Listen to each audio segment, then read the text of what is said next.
All right. Good evening and welcome to the Tuesday, April 21st, 2026 edition of the Clawson City Council. I'm going to call this meeting to order and I'll start by standing for the Pledge of Allegiance. I ask those who wish to join me may do so. Allegiance to the flag of the United States of America and to the republic for which it stands, one nation, under God, indivisible, with liberty and justice for all. And this evening, we have words of inspiration from Mayor Pro Tem O'Rourke. Yep, you can stay seated or stand, whatever you so choose. Just some words of inspiration from me here. Tonight, I want to begin with a simple reminder that we are called to love our neighbor as ourselves. In a time when division can so easily take hold, that command is as important as ever. We are not called to meet one another with anger or contempt, but with humility, grace, and love. Public service is at its best an act of service to others. It asks us to listen patiently, to speak truthfully, to seek peace, and to remember that every person has inherent worth because each of us is made in the image of God. We will not always agree, but unity does not require uniformity. It requires charity. It requires mercy.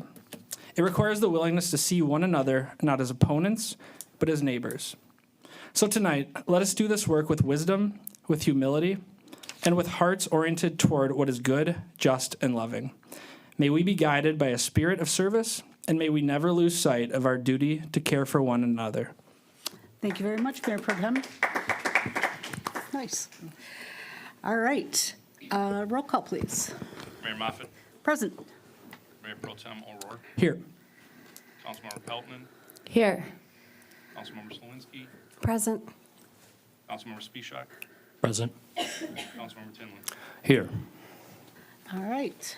We have everyone here. Our next item on the agenda is approval of the agenda. Madam Mayor, I move to, for the approval of the agenda as presented. Support. Any discussion? Roll call, please. Mayor Pro Tem O'Rourke. Yes. Councilmember Peltman. Yes. Councilmember Slawinski. Yes. Councilmember Spisak. Yes. Councilmember Tinley. Yes. Mayor Moffitt. Yes. All right, we have approved our agenda, and our next item on the agenda is public comment. I'm going to open the podium for, let me get my whole thing out. For public comment, we invite you to come to the podium. We ask that you state your name and whether you're a resident of Clawson or a visitor. You will be given 4 minutes, and I just want to remind everyone that this is not an opportunity for a back and forth conversation, but we will make every effort to make note of any comments that are made and try and address those when that agenda item does come up. And we already have someone anxious to share their thoughts, so. My name's Darlene McDaniel, and yes, I'm a resident. You want to pull that, so we can hear you pull that down. There you go. So it's not in your ear. There you go. Darlene McDaniel, and I'm a resident of Clawson. I'd like to talk about item 7B, the water rate presentation. I'm not sure what the presentation means, but if this means a rate increase, I'm not happy. The water rate is going up to 3 point something, and the sewage rate is 9 point something. I put sod in 2 years ago that cost me $7,000 for my front and backyard. My water bill was over $1,000. The water was $300. The sewage was the rest, over $700. I just think that we are higher than any neighboring city. And if you don't believe me, I have the facts in here from Berkeley, Birmingham, Troy, Royal Oak, Madison Heights. We are the only ones that have this high sewage rate. So I'm just complaining, like I always do, and it probably will get me nowhere, but at least I'll sleep better tonight. Thank you. Thank you.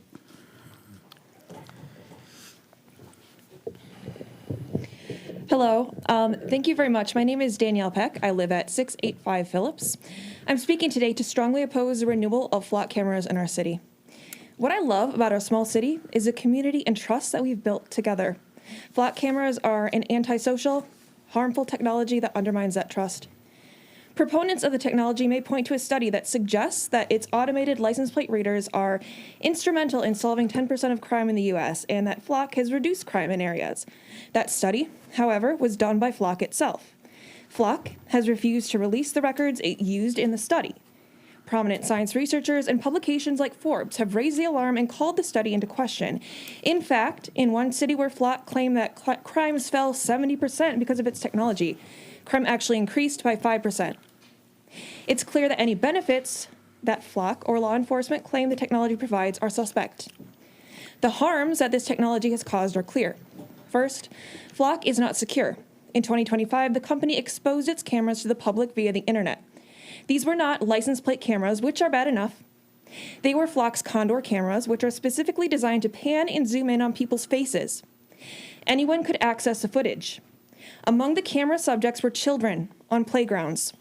Flock said that it fixed this issue, but it never revealed how the data was made public in the first place. It is clear that Flock has no regard for people's privacy. I don't want my face, my child's face, or the faces of my fellow Clausenites surveilled. We didn't consent to this, and yet our tax dollars are currently supporting a technology that violates our privacy. Flock also poses a threat to everyone's liberty. In 2025, an innocent woman in Colorado was wrongfully accused of package theft. A law enforcement officer used Flock footage to make the accusation. When the innocent woman agreed to provide evidence that would prove that she didn't commit the crime, law enforcement refused to take it. After a drawn-out battle, the charges were dropped. But it is aberrant that this happened in the first place. It's unacceptable that she was put through this ordeal. Here's what the woman had to say about the event. Honestly, I was one of those people that believed, well, if you're not doing anything wrong, what's the big deal? But here's a situation where I was doing absolutely nothing wrong, and I almost lost my entire career over this. There might be folks here in this room that think if you have nothing to hide, you shouldn't worry about Flock. But this story proves out to be false. This is something that should concern everyone in Clawson. If you'd like to learn more about Flock and read the sources I drew from for the comment, please visit 404media.co. They've done extensive, in-depth reporting on the technology.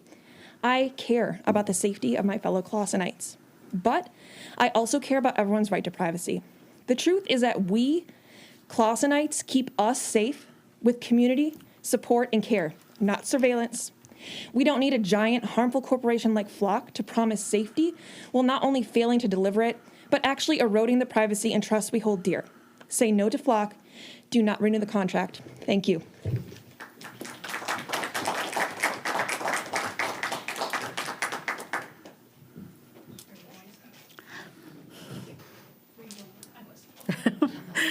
Everyone will get a turn, so. Good evening. My name is Chris McLonis, and I'm from Ferndale, a city which has not renewed the Flock contract and decided not to undertake a contract with Exxon. Flock, when they were our provider for security cameras, actually did not abide by the terms of the contract. They shared information which they were not supposed to do. We have video recordings of our city council meetings where a lot of my fellow Ferndalians, young people who are very knowledgeable and can provide a lot more detail, have shared information about this.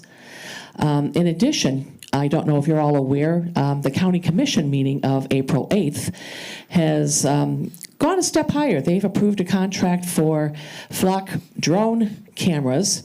So even though my city of Ferndale has decided not to have cameras on the ground, we are still at risk of being having our privacy violated by drones flying through the air, able to focus in on children's faces.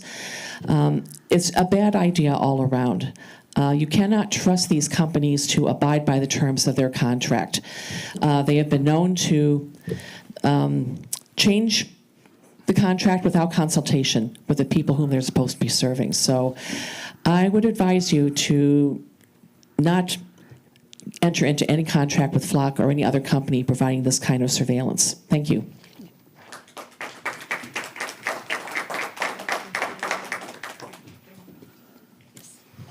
Take it now. First, given the county's recent activities, I appreciate you guys allowing us the opportunity to actually speak before you vote. Could you speak a little louder? I'm having Sure. So sorry. Is this better? Yeah. Okay. Again, thank you for allowing us to speak, public comment before you actually vote. Andrea Lalonde, 20-year Clawson resident, current member of your Planning Commission and Traffic and Safety Board, and former chair of the Road Commission for Oakland County. When I was at the county, we ran a very expansive traffic camera system that covered the entirety of the county. It was used for adaptive traffic maintenance, meaning it was real-time observation of traffic that adapts in response to need. One of the biggest concerns I had was that the data collected on those cameras was not stored, nor is it accessible by anyone other than the Road Commission for Oakland County. Nothing is recorded, nothing is stored. Privacy remained intact as the system acted as a real-time monitor rather than an overseer.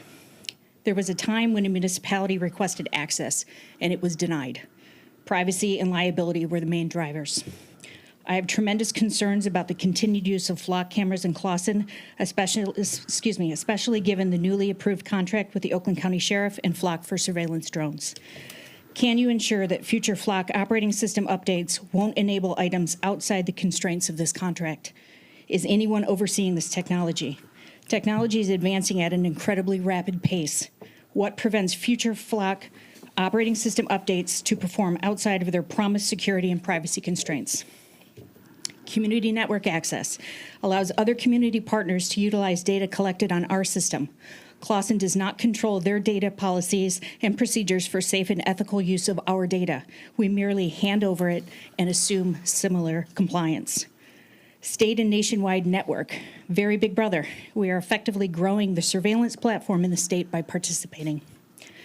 License plate lookup, time and location-based searching.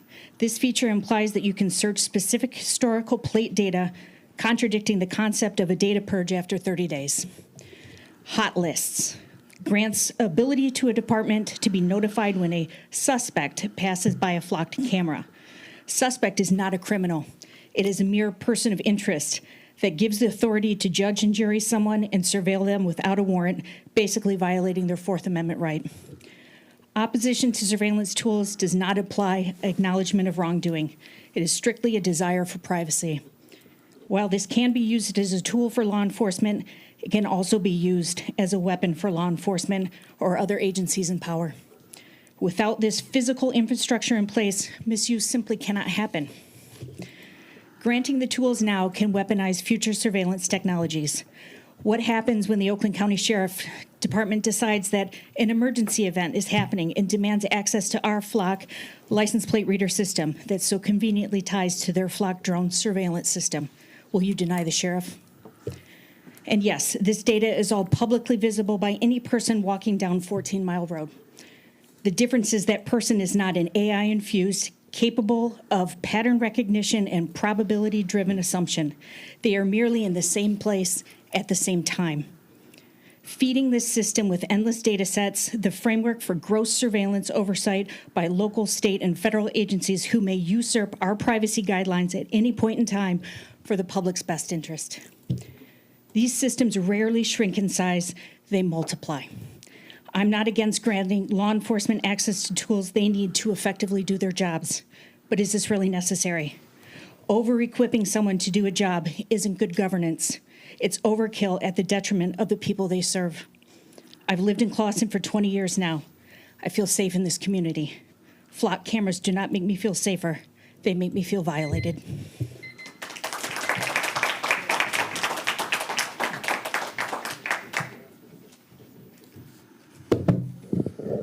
So at the beginning, we talked about loving our neighbor, being kind.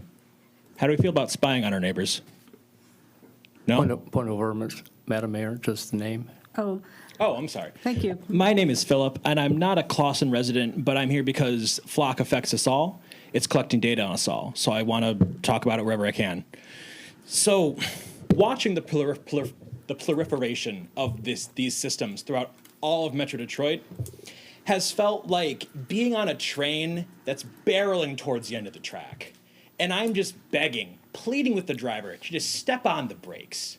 And he's looking at me. I can tell he's hearing me, but he just keeps accelerating faster and faster no matter what I say. Flock makes systems that track any car and every person. This is mass surveillance, and it feels like every city has kind of just walked into it. Like, we have these systems everywhere, and I'm sorry, I'm just rambling at this point. Go back to my notes.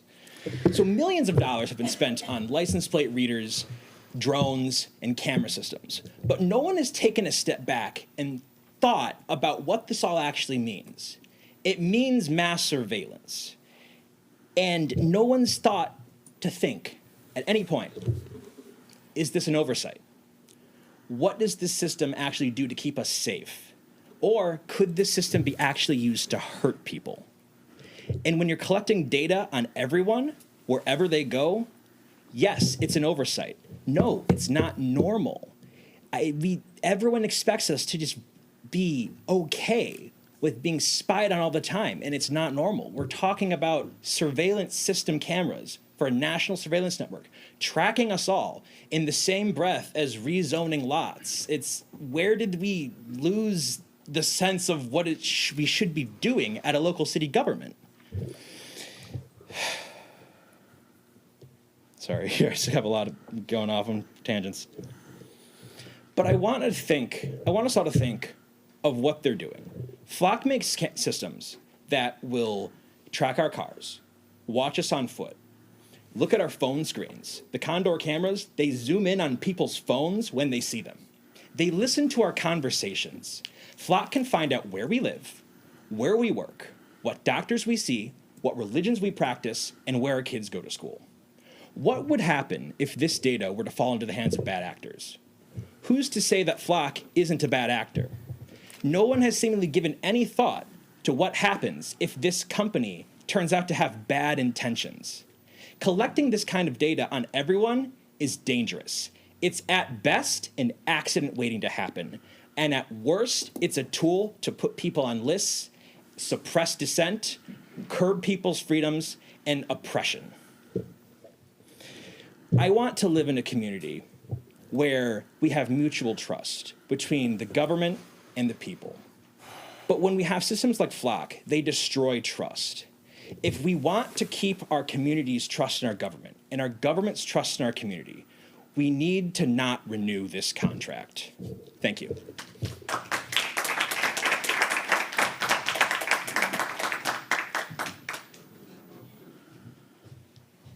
Scott Manning, resident of Clawson, and I also speak in opposition to renewing the Flock contract. I've been to North Africa, I've been to the Middle East, I've been to Russia, where they use these surveillance tactics. It is not something that makes people feel safer. And I, for one, do not want the government having mass surveillance. It's not how we operate as a community. It does not make us safer, and it does break trust. I urge you to reject the renewal.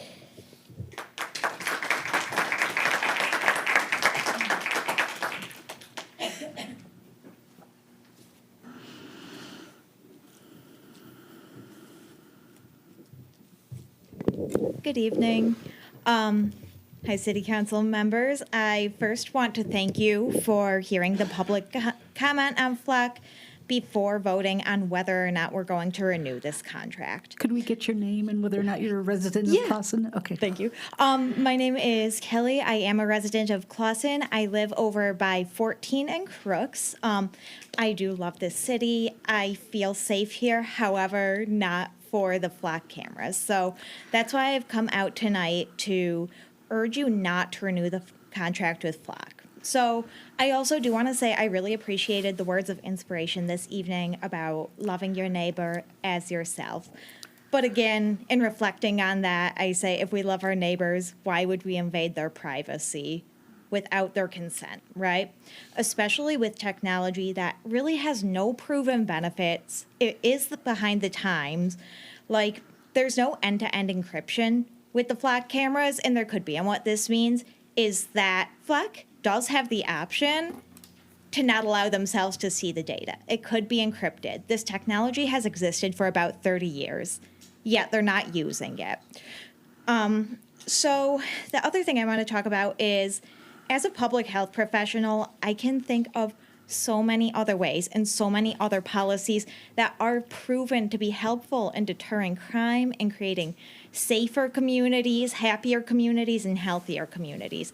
However, surveillance is not one of these solutions. There is no proven benefit. There are studies that go back and forth, but there's no good meta-analysis of reputable studies that would show that surveillance is going to help protect our communities. So I would urge you to think of all the other things that we can do to protect our community before renewing the contract with Flock.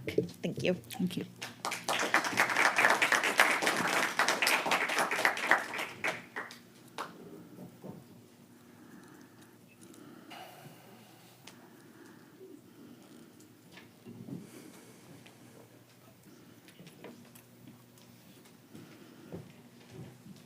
Hi, Jamie Gills, Takanochi, Classen resident, as you all know by now. Everybody here has spoken very eloquently about many of the concerns about the Flock system. So I am just going to ditto everything that they said there, and I'm going to talk about just the information that we received in the packet tonight. First, you're being asked to vote tonight because this contract is about to automatically renew. Contract like this automatically renewing is part of the problem. This is not a small operational decision. It's a surveillance system with ongoing cost, broad data collection, and networked access beyond our city. And we are being asked to continue it without a full review of the contract language. I read the chief's memo, and it explains how the system is used, but it doesn't answer some basic questions I would expect before a vote. What is the actual effectiveness? If there is any reason, right? We're saying it's effective, and it was stated that it was used 99 times, right, for 99 cases. I would like to know, what is the success rate for that? If we looked at it 99 times, how many cases were actually solved? And what kind of cases? I'd also like to know if it was the primary tool versus supplemental to what was already being investigated. I'd also like to know who is auditing the use of our system. The memo mentions an audit trail, but who is actually reviewing it? How often, and is there any independent oversight outside the department for that audit? And what happens when the data is shared beyond Classen? Once it enters other agencies or systems, what real control do we have? I also want to flag that council has not been provided the updated contract language. Only the prior agreement was listed. Because of that, we cannot verify whether any of these items have changed, expanded, or been clarified in the renewal. The prior agreement, the system includes access to community network, state network, national network, for license plate lookup, and a law enforcement network that allows cross-agency searching. Hot list alerts and shared device access where agencies opt in. It also includes vehicle fingerprint search and time and location-based tracking across participating systems. My concern is that this already places Classen inside a broader interconnected law enforcement network where data can be searched beyond our jurisdiction once shared with other agencies. I also want to clarify something about data sharing. While Flock states it does not directly share data with federal agencies such as ICE, the system is designed as a multi-agency network. Once data is accessible through other participating agencies, secondary sharing may occur under those agencies' policies. My concern is not direct or vendor sharing, but the loss of control once data moves through a broader network. I also want to raise a broader constitutional concerns. While license plates are visible in public, the question is whether long-term automated tracking and aggregation of movement data changes the constitutional analysis. Civil liberty groups, including the ACLU, have raised concerns that systems like this create warrantless tracking patterns that resemble persistent surveillance records. I urge you not to renew this contract. Not only does it put us in a police surveillance state, but we don't have nearly enough information to make a decision tonight. Thank you.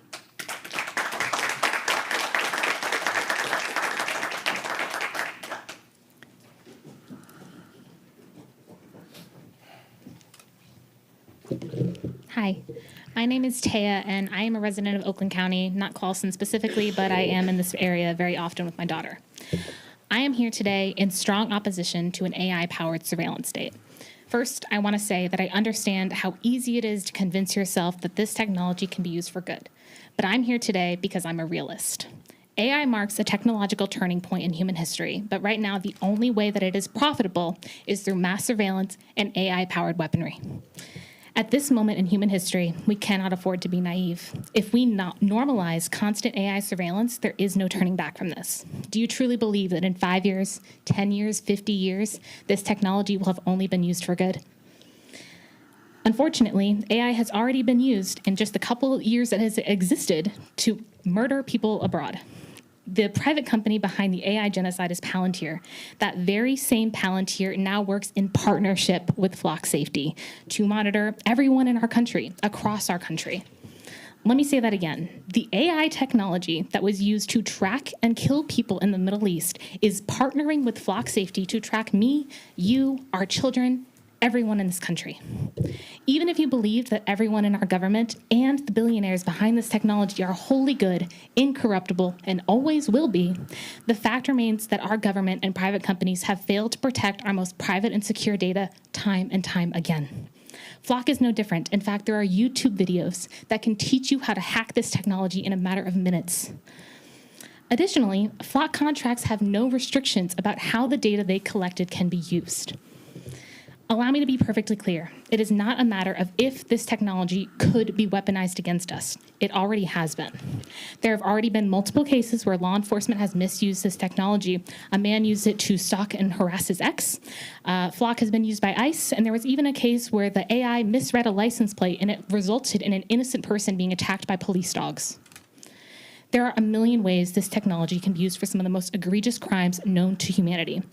Are you truly willing to take on that risk for generations to come? To sign away our Fourth Amendment right? For what? Do you truly believe our police force is incapable of doing their jobs without the help of AI? They've been solving crimes without AI for generations. And Clawson has one of the lowest crime rates in Michigan. What are we protecting ourselves from?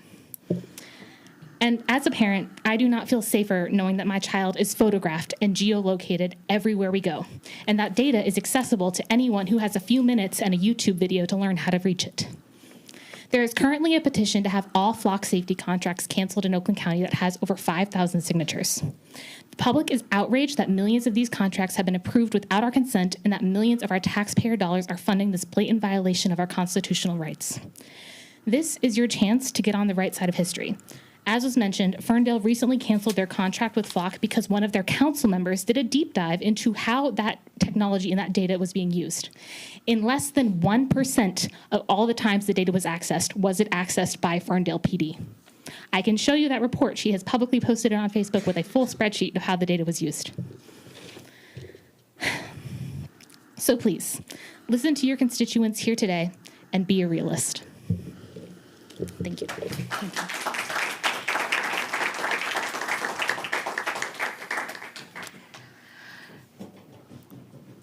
Waiting to see if someone else is coming. Yep, okay. You can have 4 minutes like everybody else. Yep. Hello, I'm Alex. I'm a resident here. I just want to go back to the words of inspiration. You guys mentioned that every individual has inherent worth. I think we should respect that worth, and we should trust our neighbor unless there's a reason not to. And as of right now, I trust my community. I think the Flock cameras are unnecessary. And then, as the speaker before me pointed out, it's already been misused. Flock cameras have been misused in the past. I think one of the best ways to prevent the misuse of mass surveillance is to not implement mass surveillance, especially where it is not needed. That's it. Thank you.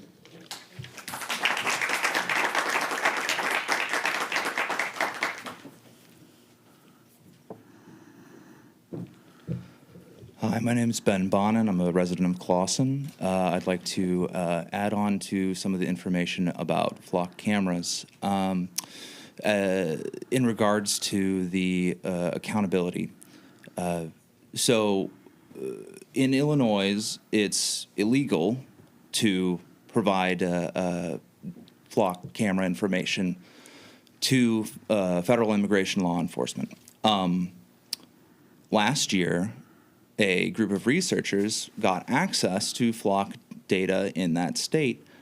Now, they discovered that it had been used thousands of times for the explicit purpose of immigration enforcement.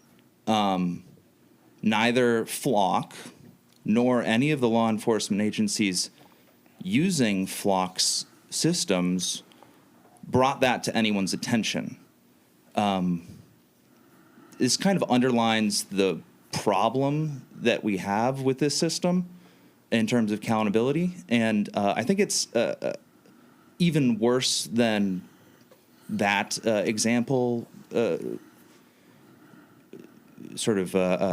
describes, because in addition to that, a Houston police department was a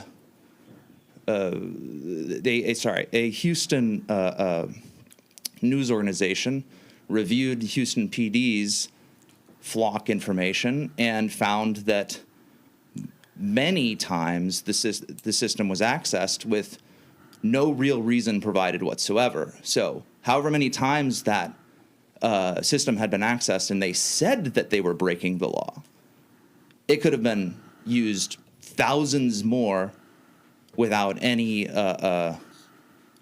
trace of it. So I want to reiterate, this is not a good idea to re-enter this contract with Flock. Thank you.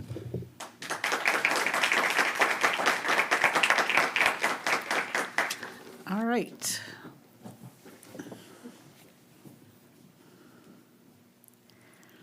Hi there, my name's Jacob. I'm a Clawson resident and an IT professional of 10 years. And I think I just really want to touch on something that we're really missing here with the Flock that we're kind of just taking for granted is what is the data doing? Where is it being stored? And it's not stored anywhere with accountability that we have. It's kind of what we keep touching on over and over again is we're finding out after the fact that this technology is being used improperly. And moreover, I have a few examples actually. So Santa Cruz, California was a company that did a Flock trial last year, and they found out after the fact that their data had actually been pulled into the national network without their knowledge by Flock. Additionally, this is more recent, April 13th, in Dunwoody, Georgia, it was found through a FOIA request that Flock executives had been accessing the security cameras within a Jewish community center several times to watch a little girl's gymnastics class, in addition to some of the other rooms, including the preschool. So one thing that we keep touching on is we're finding all this out after the fact, only after FOIA request. And I think what we're really finding here is that this isn't a company that we can trust. There's automatic license plate readers are one thing, but this whole lack of accountability really seems to be an underlying theme here. Moreover, we touched on a Texas sheriff using Flock to track his ex. There were other Texas sheriff's deputy tracking a possible abortion case. We also have, let's see, sorry, I'm blanking on the other ones, but, oh yeah, they're finding, again, through these requests and research and data audits that it's allowing people through a tool called Freeform, which is their natural language query model where you can kind of conversationally ask it, hey, look for someone wearing a red hat today at 3 p.m. It's pulling that data and pulling up a list of here, everyone who's wearing a red hat today. And what we're seeing, again, like this woman who had been accused of stealing a package is AI is not accurate. I work with AI. It's not reliable. It can't be trusted with day-to-day tasks at an IT company. It definitely can't be trusted with the livelihood of other people. This is something that's too dangerous to implement. And right now we're kind of standing at the point where we have this one opportunity to say we're not going to be a part of it. And I would strongly encourage you to do so. Thank you.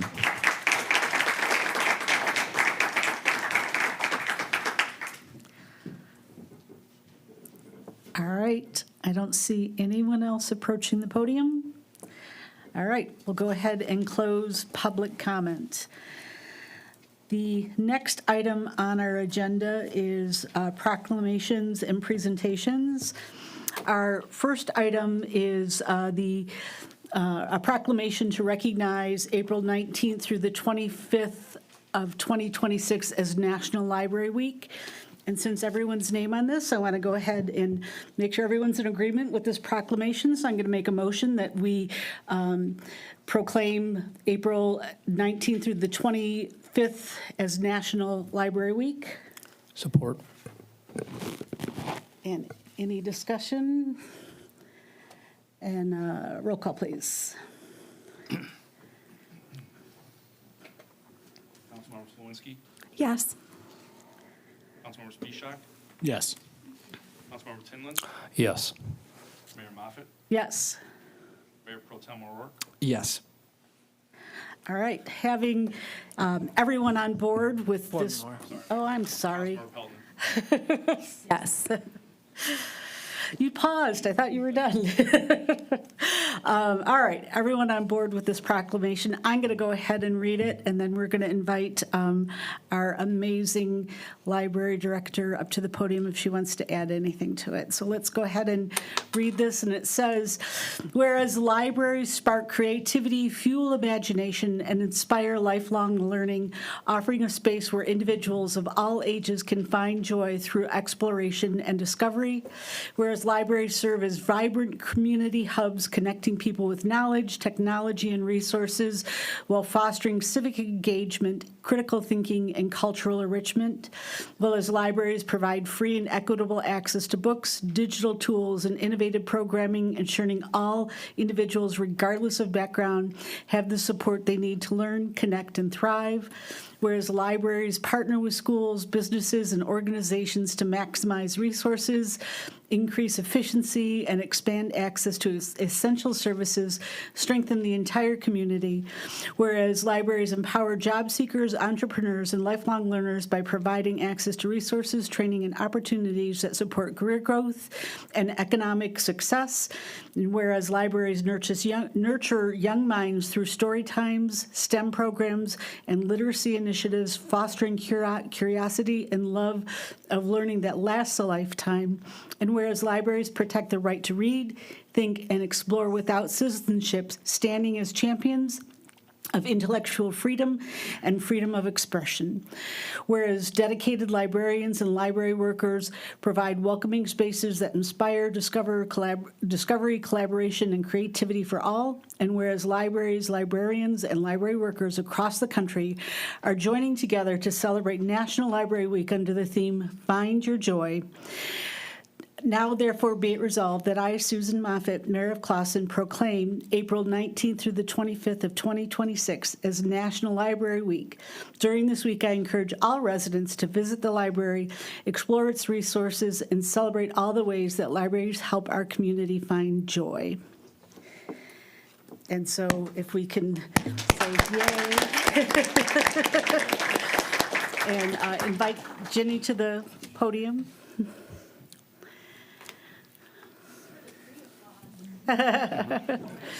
We should have walk-up music for you or something. Can you imagine? I have no idea what I'd walk up to. Probably have to be quiet. But anyway, yes, it's National Library Week, and this means it's a time to celebrate our nation's libraries. Woo. First, I want to give a big thank you to our patrons, community, library staff, library board, Friends of the Library, city departments, and council for all their consistent support and encouragement. It is sincerely appreciated. And again, the theme for National Library Week is Find Your Joy, which is an invitation, again, for people of all backgrounds to discover and explore what sparks joy for them. But to be honest, I have a bit of a confession first. At first, when I heard the theme, I thought, well, that's kind of interesting, a combination of words to put together, library and joy. I've heard words like discover, learn, transform, but not really an emotion such as joy in conjunction with library. But I thought, well, Jen, just stay open to it. Let's see where we go. So a few weeks ago, around spring break time, we had a situation, well, several situations all at once. It felt like the stove burners were on, plus the oven, the microwave, popcorn popper, and the tea kettle. We had a lot happening. We had just unlocked the doors, and everyone and their mother, and I'm pretty sure the third cousin, was coming in for a variety of reasons. In a span of only a few minutes, people were running to select the free seed packets, shout out to Bourdines, check out the hot spots, print travel itineraries via mobile printing, dash to the newspapers to copy the crossword puzzle, because you need to be the first one to break the fold for the day. The kids were running to get the latest copy of Captain Underpants, and if you're under the age of 3, you needed to sprint to the bathroom, because apparently that's what one must do before they play with Legos. A newly married couple came in to announce how many days they've been married. As of today, 74. They come in every day and let us know how many days they've been married. And finally, a patron was on the phone looking for a book that's green and big about herbs or maybe plants, but no title, no author, just big and green and incredibly expensive, and they don't want to buy it. But do we have a big green book? Could be light green, could have been dark green, not really sure. But anyway, did we have it? So on the surface, everything appeared to be a bit chaotic. Joy was not the top of mind word. But then a person who was using the computers, a person I had never seen before, asked if he could talk to me, if maybe I had a second. My library clerk gave me the ruh-roh shoulder shrug emoji, like, good luck. But he leaned across the counter, and I mean he leaned, like he was in it to win it. And I thought, okay, keep calm, keep the air going in and out of those lungs. And he looked me dead in the eye, and he said, people are really excited to be here. I mean, really, really excited. And I thought, okay, here's my opportunity to test the waters. I said, sir, on a scale of 1 to 10, 1 being a solid no, and 10 being cool in the gang, celebrate good times level, would you say people are finding joy here? Oh, yeah, he replied, people are finding joy at this library. So with that, super quick, to celebrate the big week, we have our 4th Wednesday writing group, books and badges with our police department tomorrow night, preschool story times happening, as well as parent and tot time. And don't forget, summer reading program is right around the corner. Unearth Your Story starts June 11th. So thank you again for all your time and support. It does the heart good. So there you go. Thank you. Thank you. Yep, welcome.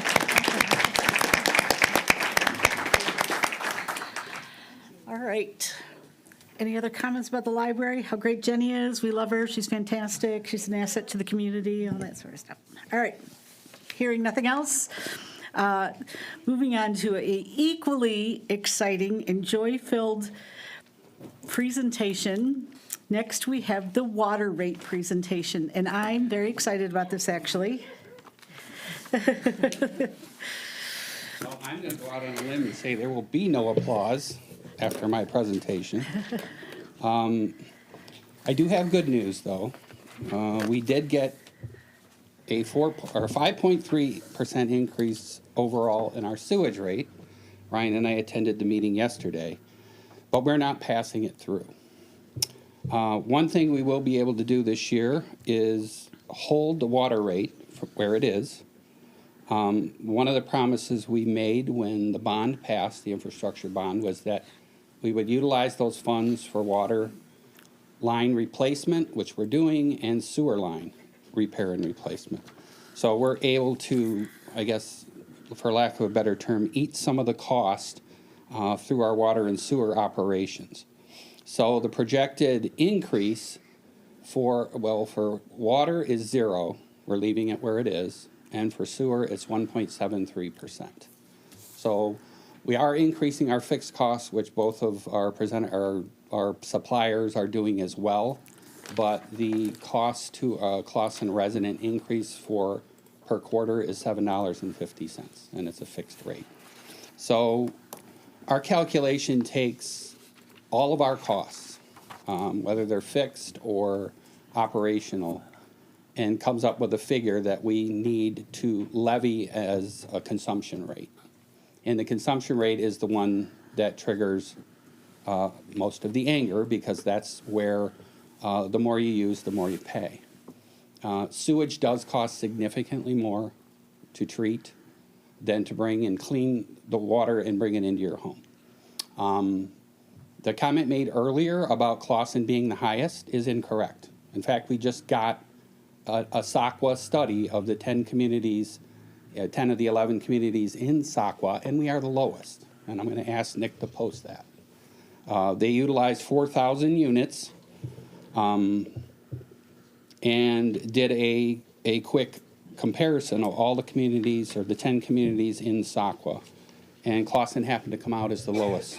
And I know that's really small to read, but we're at about $584 for 4,000 units, and that's for everything, fixed and consumption. Royal Oak, same consumption, $1,007. So we're $400+ lower than they are. And again, on that list, we're lower. I know it's been said a lot of times that Clawson's the highest or at the highest. We're not. Our assessment is clear, and SACWA did this rate. They took 4,000 units and said, in this community, this is what it costs. And Clawson was the lowest. So I'm happy for that, because I know I don't like standing up here and saying we're going to increase your rates. I can tell you with these rate increases, it's small, the Water and Sewer Fund is still going to lose $300,000. And that's retained earnings, which is in the ground. What we look at is our capital, our working capital. And all that does is take basically cash that we have minus what we owe within the next year. And thankfully, we've got close to $3 million in working capital. That should maintain through the year. Even with a $300,000 retained earning loss, we're still going to maintain our working capital, and that's what we tend to look at. So again, I live here, I pay the rates. I know it sucks when you use a lot of water, when you water your lawn. I do the same. We have a garden. It's a lot of money, but the reality is it's still lower than our neighbors.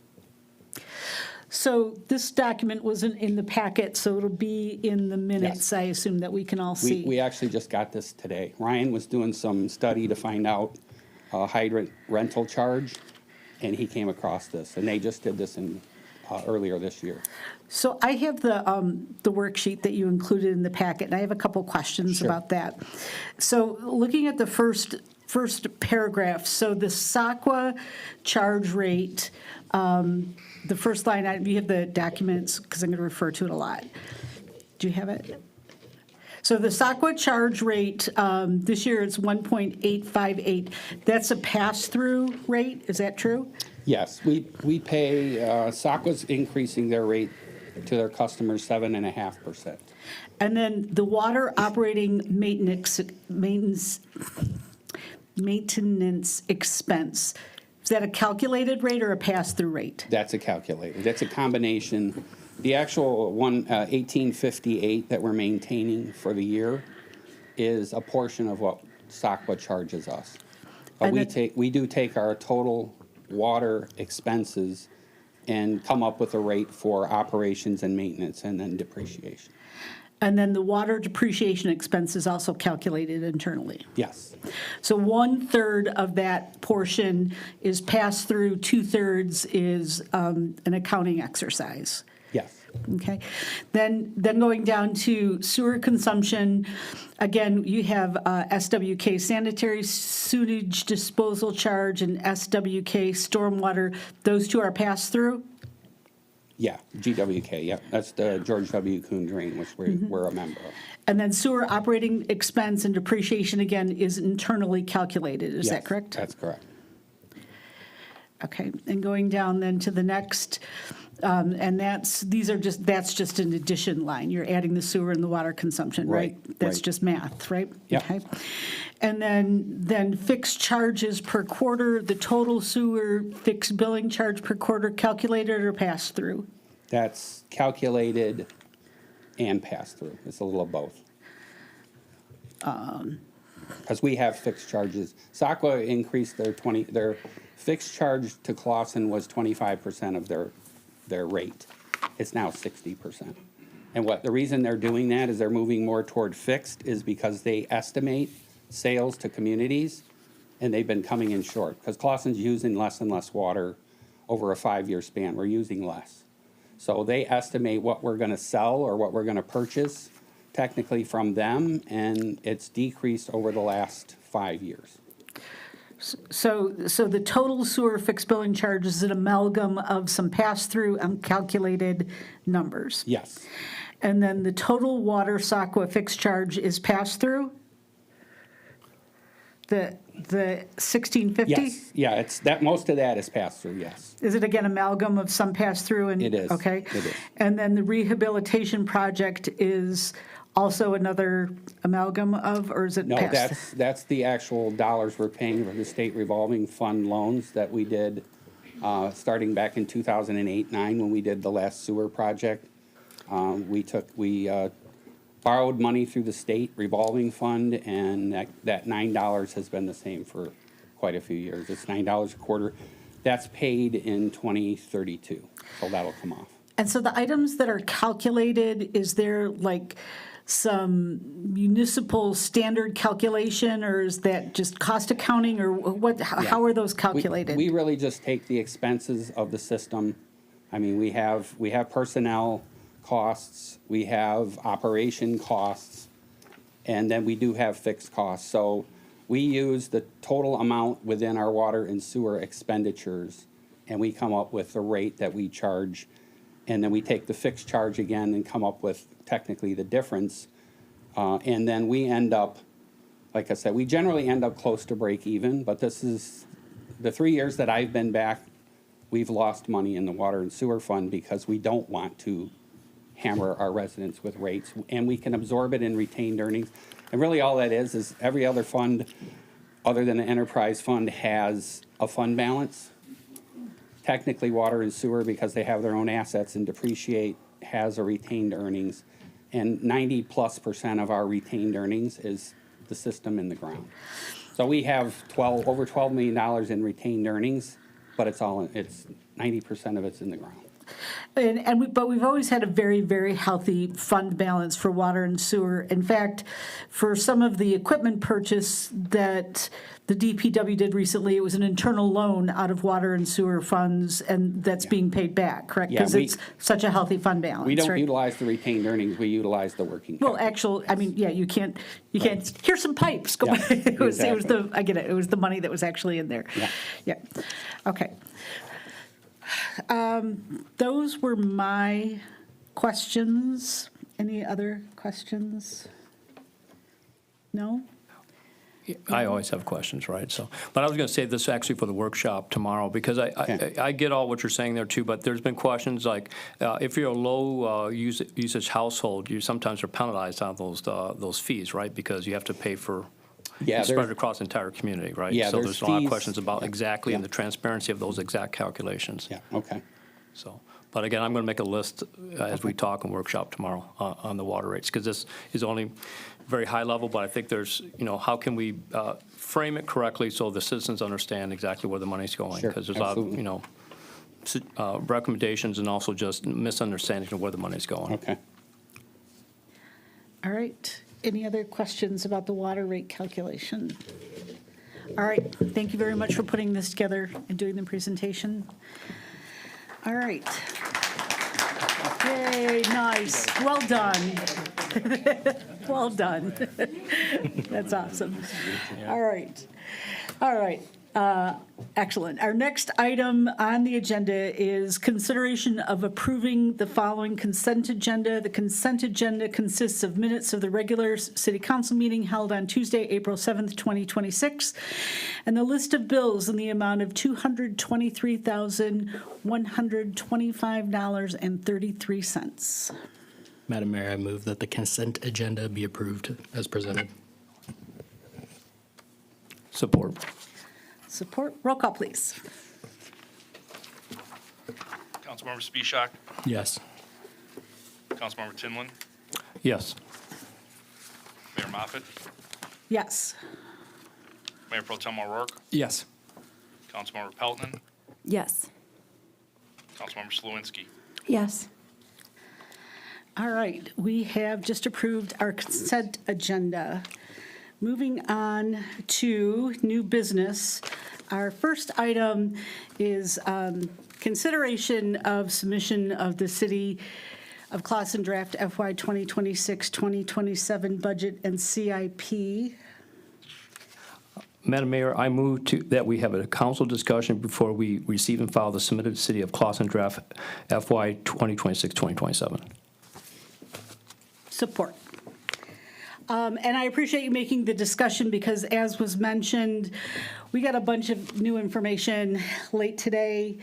I didn't have a chance to review it, and personally, I don't feel like I'm in a position to have a substantive conversation about some of the information that we gave, that we got. I know some council members have a bunch of prepared questions, so maybe we'll go through the questions, and then we can move the submission of this to Thursday's meeting or later after we've all had a chance to review all the data, because like I said, given all the volume of data that we received earlier today, I'm not in a position to move forward by accepting this.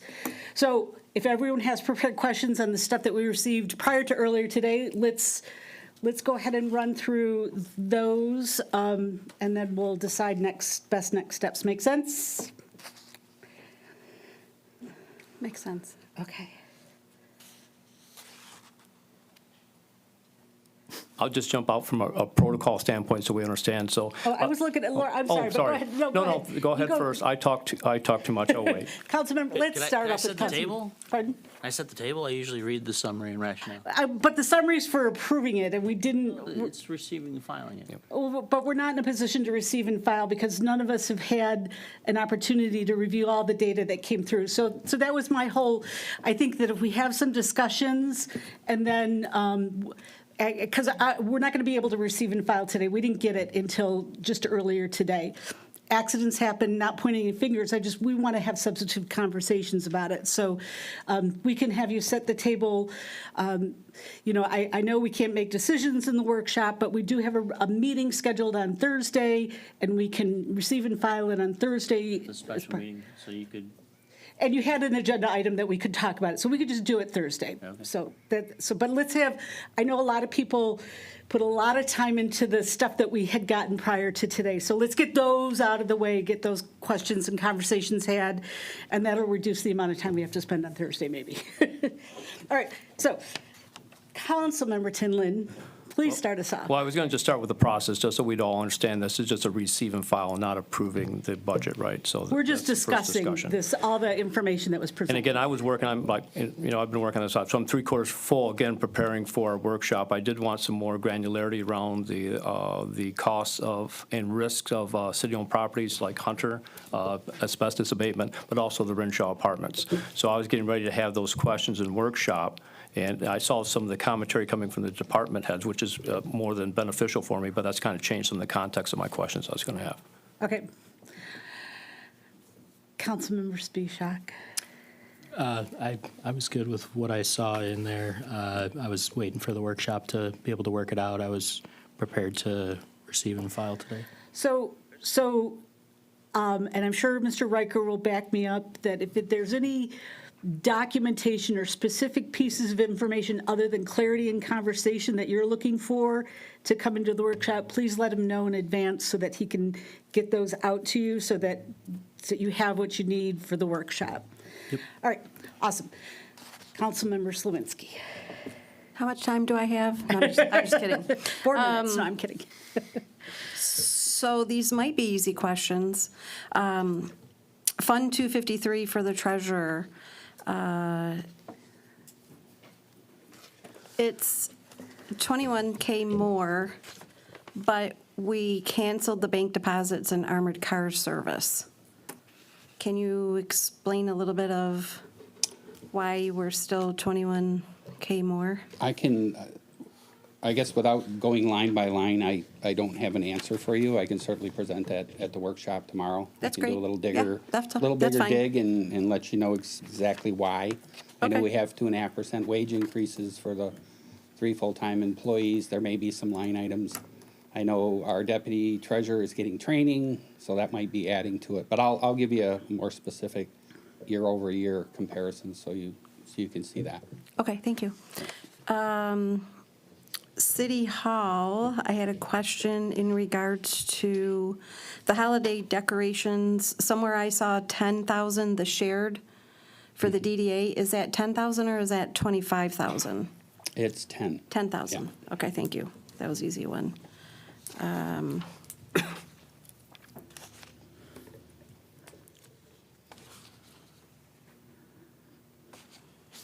692, which is senior programs, I see a decrease, 672. Yeah, I said 692. 672, thank you. I see a decrease of 78,055. I was hoping we could explain that in further, maybe tomorrow's workshop. Yeah, absolutely. I'll check that. Okay.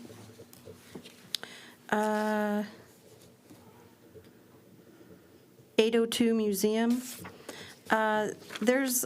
There's a 1,220 increase. What I was wondering is, we heard in the goals and objectives workshop that there's a possibility that the HVAC might die because they've been having issues with it. And my question was, would we add that in there, or would that come from somewhere else? It would likely come, it could come from this department. The boiler, which we're trying to preserve in the museum, we've got HVAC looking at servicing to keep it going. She's had a lot of issues with.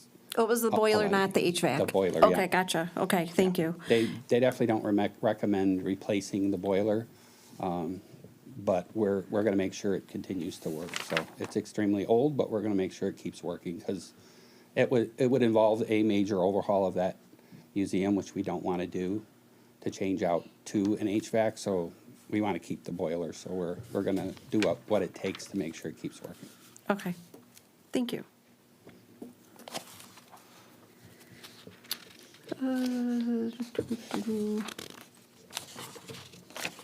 Okay, the rest of my questions will probably come tomorrow for the workshop. Yeah, thank you very much for Yeah, putting and this together. If any of you want to send them to me ahead of time, so I'm fully prepared for you to answer them, please email me. Just copy Mr. Riker and send them to me. I'd be happy to make sure I'm prepared. Okay. Perfect. Mayor Pro Tem O'Rourke. No clarifications needed from me. I'll have all my questions about drilling into it tomorrow, so. Okay. Thank you. Councilmember Peltonen. Well, so the one thing, I don't know when is the time to ask it. It was about the senior home chore program. So that would be at the tomorrow? You can ask Or now? anytime in- I was in just December. wondering, because I know that it was paid for before by a grant, so it seems like a bigger ask to me than, like, so that's what I was wondering, if we would get a chance to discuss, like, if that is something We want to do or not. I think that's part of the intentions, although keeping in mind workshops are not, we don't make any decisions during a workshop. It but- was briefed right. to you that at the department head meeting and then at the pre-brief, that request was in the budget. Right. And so we can have a discussion. It's something you can bring up for discussion. If we won't make any decisions, but if you want to advocate for behalf, including that part of the budget, that's the time to have those conversations. Well, the main thing I had was, well, I just was wondering if we looked into, like, volunteer programs for students and stuff. It just seemed like, so is that for tomorrow then? I We wanted. can talk about all that tomorrow, yeah. Okay. Sure, yeah. Then I can save that for tomorrow. And generally, items like that, we are looking for consensus from council as to whether or not it's something you would support or not. I mean, I don't want to put it in the budget and have you vote no on the budget because you don't agree with it.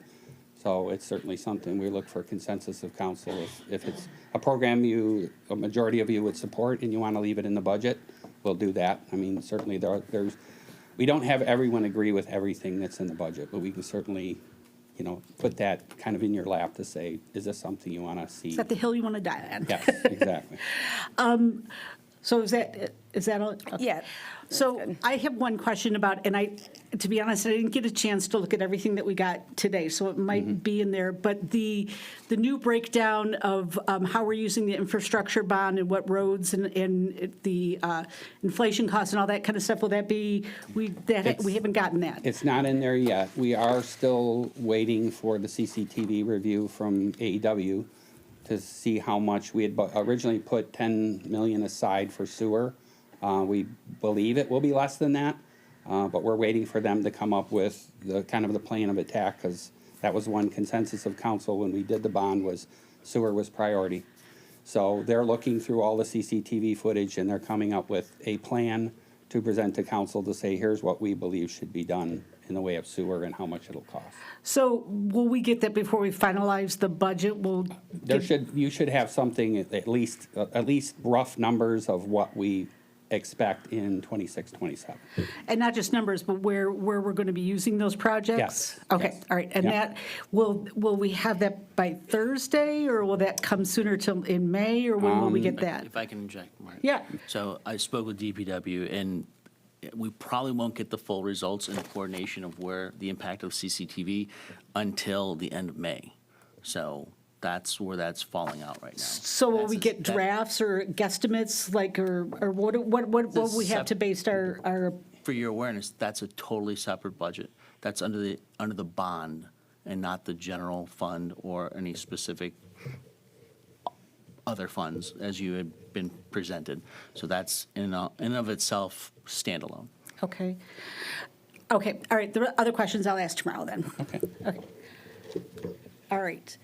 So we just made a motion for discussion. There's no vote necessary. We discussed, and more to come. So workshop is tomorrow. Will we be in the community room? Yes. 6:30? I'll have it as a voting, receive and file on Thursday. Perfect. Perfect. Thank you. All right. So that was item 9A. All right. Now, we will move to item 9B, which is consideration of the contract renewal of the flock camera system for the Clawson Police Department operations. Madam Mayor, I move the two-year renewal of the contract from Flock Group Incorporated at the annual fee of $12,000 be approved. There's support for that? I'll support for discussion purposes. So support, and then Mr. Riker, you want to, Set the table. yeah, I like that.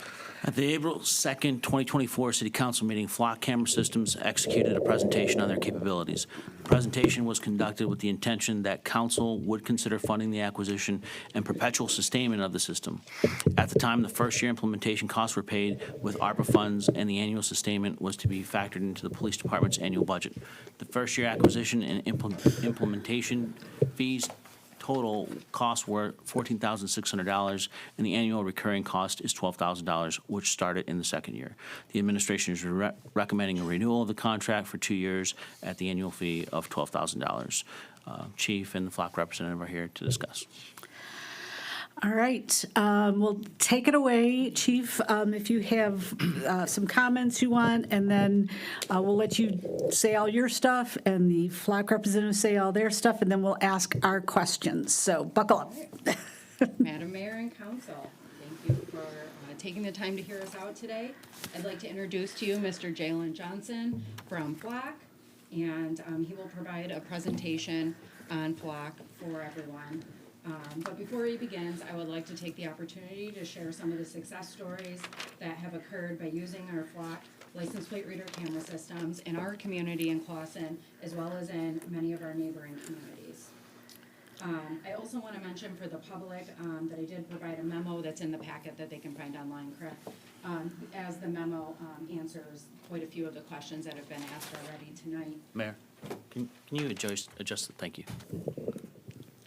As the memo much better. addresses quite a few of the questions that were already asked tonight. just for some clarity, the city of Clawson does not have the Condor cameras. We do not have those. We have the license plate reader cameras that are fixed to the poles. They capture just a digital image of the license plate, which Mr. Johnson will go over in depth, and you'll get a better idea of how that works. Hey, there'll be no outbursts. I will have you removed. Please be respectful of the speakers, all right? No outbursts. Thank you. And we also do not have the drones. So with that being said, I also wanted to share that we do not share with immigration or federal agencies. We have that feature turned off.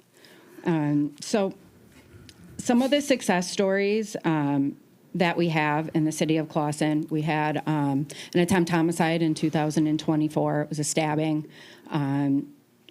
We were able to utilize the flock cameras that we had to apprehend that suspect with the assistance of Troy PD in Troy within a very short amount of time.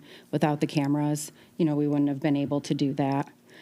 We had a drive-by shooting on Kenilworth also in December of 2024. We extensively used those cameras in that situation to locate the suspects in that situation in less than 24 hours, quite a distance away. We used our flat cameras to solve a high-dollar larceny case, which was a theft that occurred at the Shalom property. Mr. Tracy, who is no longer in the audience, I don't think, are now one of our finance directors. He was a detective on that case and did a lot of work with our flat cameras for that. We've solved a few hit-and-run accidents. Doesn't sound like a big case in the grand scheme of things, but if you've ever had your vehicle hit, it means something to somebody when that can be solved. Another notable case was a resident who is also a business owner in the city of Clawson, and they received some pretty serious death threats against them, and that case was charged. And in that case, there was the fear, a genuine fear, that that subject would come back to the city of Clawson and shoot this homeowner and business owner in the city of Clawson. And we were able to use our flat camera system to use that hot list. And if that vehicle were to enter our city, we would have been notified immediately. Our neighboring agencies have dozens of success stories that they've shared with me throughout this week, some other chiefs, and I've received permission to share quite a few of these. It would take me a long time to share all of them, so I'm just going to share a few. In the city of Bloomfield Township, they had a bank robbery earlier this month on Maple Road. They used their flat cameras to apprehend that suspect. Royal Oak PD used their flat cameras in a homicide a couple months ago. The Roseville Police Department used their flat cameras recently on a kidnapping and sexual assault of a juvenile where they located and saved the girl near the Ohio border. The Birmingham Police Department used their flat cameras to locate a missing elderly person and to locate a missing endangered person during a domestic violence investigation. Madison Heights PD used their flat cameras to locate a missing Alzheimer's patient and to arrest a suspect in a human trafficking case out of their city. And those are just a few. It's easy to think that it won't happen to me, that I won't become a victim of any of the crimes that I've discussed. And when I tell you several of these stories, they're close to home. They're right here in our neighboring agencies, and some of them are right here in Clawson. So it's easy to think it won't happen to me until it does. I'll give a final success story that happened in the city of Troy, mainly because it happened to me. I was off duty. I was admitted to Corwell Beaumont Troy Hospital, where I gave birth to my son. And on March 20th of 2025, I was standing near the hallway, waiting for a doctor to actually discharge us, when I heard over the loudspeaker in the hallway, active shooter, active shooter, active shooter. And so I thought to myself, am I going to have to take my newborn baby after I just had a C-section and participate in this drill? And then I saw two nurses running down the hallway and everybody in a mass panic. And as they passed me in the hallway, they said, "I think this is real," to each other. And I thought, well, they're really acclimating them today. This is great. This is going to be a good drill. better get my stuff together. And then I called the Clawson Police Department just to verify it was a drill. And then my coworker said, you better take cover, this is real. And so, you know, until it happens to you in a situation, you don't know what kind of effect it's going to have on you. And while, like somebody said, that may have been a shooting in the parking structure, but what you don't know in that time frame is that it's just a shooting in the parking structure because the suspect fled the scene. And Chief Jones from the Troy Police Department shared with me this week that the flock cameras were pivotal in solving that case immediately. The suspect was an employee of the hospital. The victim was an employee of the hospital. The hospital knew and was very fearful that those employees would be, that employee would be able to access some parts of the hospital that is normally locked down in an emergency because of the position that that suspect had and the access he had to the campus. It was very important, Chief Jones said, that they immediately tracked his license plate to where it went, which they were able to do thanks to their flat camera. They also didn't know whether he was going to come back when the victim was in surgery to shoot up a different part of the hospital, because he only initially did the shooting in the parking structure. So that was also pivotal in using their flock license plate cameras in tracking that person's movements and being able to quickly take him into custody. So until you're in that situation, you don't understand how important it is. I think Mr. Johnson is going to answer a lot of the questions that people have asked and that you may have. And I think you'll have a better idea on some of this when his presentation is done. But all I ask is that while you listen to it, you think about whether you or your child or your mom or your loved one, someone you care about, is in a situation that is violent or they are missing and their life is in jeopardy. Are you going to sit back and hope that the police department is going to be able to get a hold of John Smith, who owns a business at 123 Main Street, and see if they have camera footage and wait 2 days for them to call me back to get the camera footage to figure out how I can view it? Or are you going to hope that they have immediate access to a license plate reader to track down that person? Thank you, Chief. Good evening, Mayor, City Council, City staff. My name is Jalen Johnson. I'm a Public Affairs Manager at Flock Safety, and I'm going to pull up a presentation here and take about 10 minutes, and then I'll open up for questions.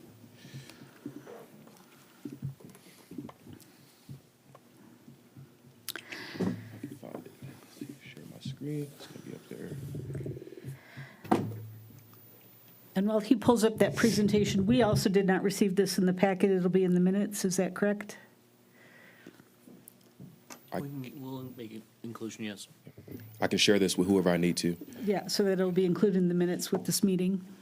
Again, like I said, Yeah. Pardon? I presume they'll edit with a packet, Madam Mayor. The packet for the minutes, you mean? Right, yeah. Packet for me is what we get before, minutes are what we get after. Just, okay, go ahead. Like I said, my name is Jalen Johnson. I'm Public Affairs Manager at Flock Safety. Thank y'all for allowing us to be able to be here tonight. First and foremost, we pride ourselves on being transparent, which is why we're here to answer any questions that you all may have, as well as any other questions that you may have towards the end of the meeting. So first and foremost, Flock Safety is an American company. We were founded in Atlanta, Georgia in 2017. Our CEO founded the company because his neighborhood experienced an uptick in crime. There was a lot of car break-ins, a lot of thefts happening in their neighborhood, and they decided to turn over some camera footage to be able to provide to the police department as a piece of objective evidence that could be used to solve a crime. They quickly found out that that evidence was not useful because they did not have a license plate or only a partial plate, which made them realize that there was some type of technology that would be needed to help the police officers be able to solve more crime more effectively. And that's where the idea of Flock Safety came from. Currently, we serve over 12,000 customers across 49 out of 50 states. Over 6,000 of those customers are law enforcement partners that trust us to partner with them. You may ask, who are the rest of those customers? Think about small mom and pop shops, HOAs, large retail chains, restaurants. But I want to make it very clear, those customers do not have access to any law enforcement data. Those customers only have those license plate readers in their HOA or at their retail location for their own purposes. They have no access to any law enforcement systems whatsoever. We pride ourselves on being able to solve over 2,800 crimes a day, reporting over 10% of all crime in the United States being solved by a Flock product. And again, we have over 1,500 small businesses being protected by Flock today. We believe that our license plate readers are a collaborative policing technology. We don't believe that we should be replacing police officers whatsoever. Our system is used as a force multiplier to help law enforcement officers do their job more effectively and, quite frankly, safely. This screen here will just show you what some of our precision real-time alerts look like. That phone on that left side is just what a police officer who has access to our technology would see. This is multi-factor authenticated, so there's no bad actors can get into that system. Again, these are sworn certified law enforcement officers who have access to this type of database. And these real-time alerts come to their phone. So think about a missing child where every second matters. Think about a missing older adult, what we call a silver alert, where an older American could be having an episode, a medical episode, or could be having a mental breakdown. These alerts coming to officers' phones in real time is very, very important because every second counts. We've heard a lot of things here today. We hear it all over the country, but the one thing we all can agree on, everyone deserves to feel safe. Some people may ask, well, what if there's no license plate on the vehicle? And they may also ask, what type of data are you all collecting at Flock with your license plate readers? I'll allow you to look at the picture that you're seeing on the screen. The only data that we're collecting and the only images that are being taken are the back of a vehicle and the license plate that is a public government issued document that is placed on the back of a vehicle. Flock Safety does not have facial recognition. We do not take pictures of people. We do not survey people. We literally only take we take a point in time image of the back of a vehicle and a public government document, which is a license plate. The only AI we have in our system is what we call our vehicle fingerprint.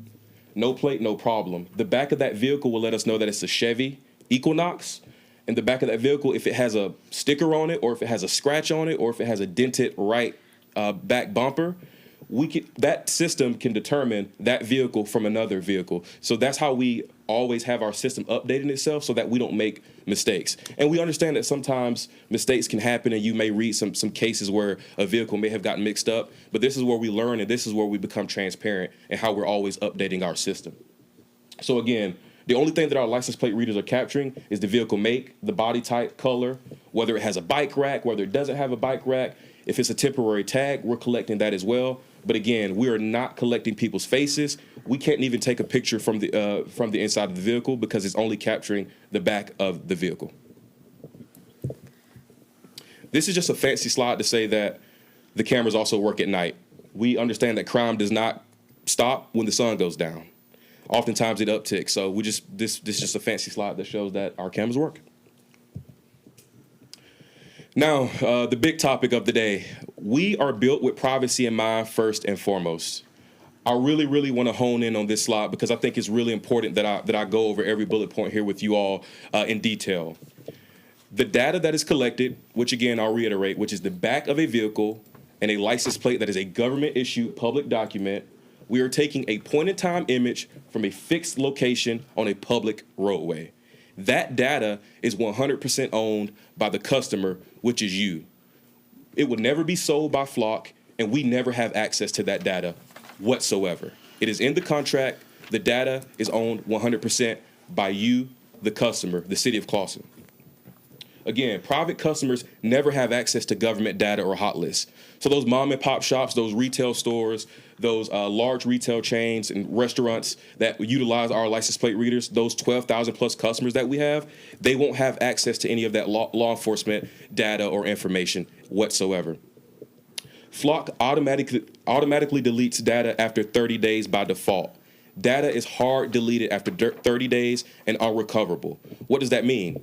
Oftentimes, crimes are committed, and we won't find out that the crime was committed until 2 weeks after that vehicle was stolen, or 2 weeks after that somebody commits an armed robbery and you get a description of the suspect. Well, we kind of decided as an internal company that 30 days is a long enough period for some of that information to be collected and for law enforcement agencies to start acting. But we realized that anything after 30 days may be a little bit of a stretch. So we put a hard cap on it at 30 days. All of those license plate reader images that you saw on that previous slide will be deleted after 30 days. However, if the law enforcement agency decides to pull an image for investigatory purposes, that can be preserved based on your local state prosecutorial laws, whatever they are here in the state of Michigan and at your local law enforcement agency with the DA's office. They can pull that evidence and preserve it, but everything else will be deleted. And for me to be extremely clear on this subject, I want everybody to understand that the license plate readers, again, they're taking a point-in-time image in a public roadway. We are not just taking pictures of every car and collecting that data. The law enforcement agencies have hot lists, right? So if a kid goes missing or if a silver alert is issued, the only way that that vehicle will be pinged to that law enforcement agency is if that license plate is connected to a crime, a missing person, or a missing older adult. That's it. Period. Flock's license plate readers only take images of publicly available data.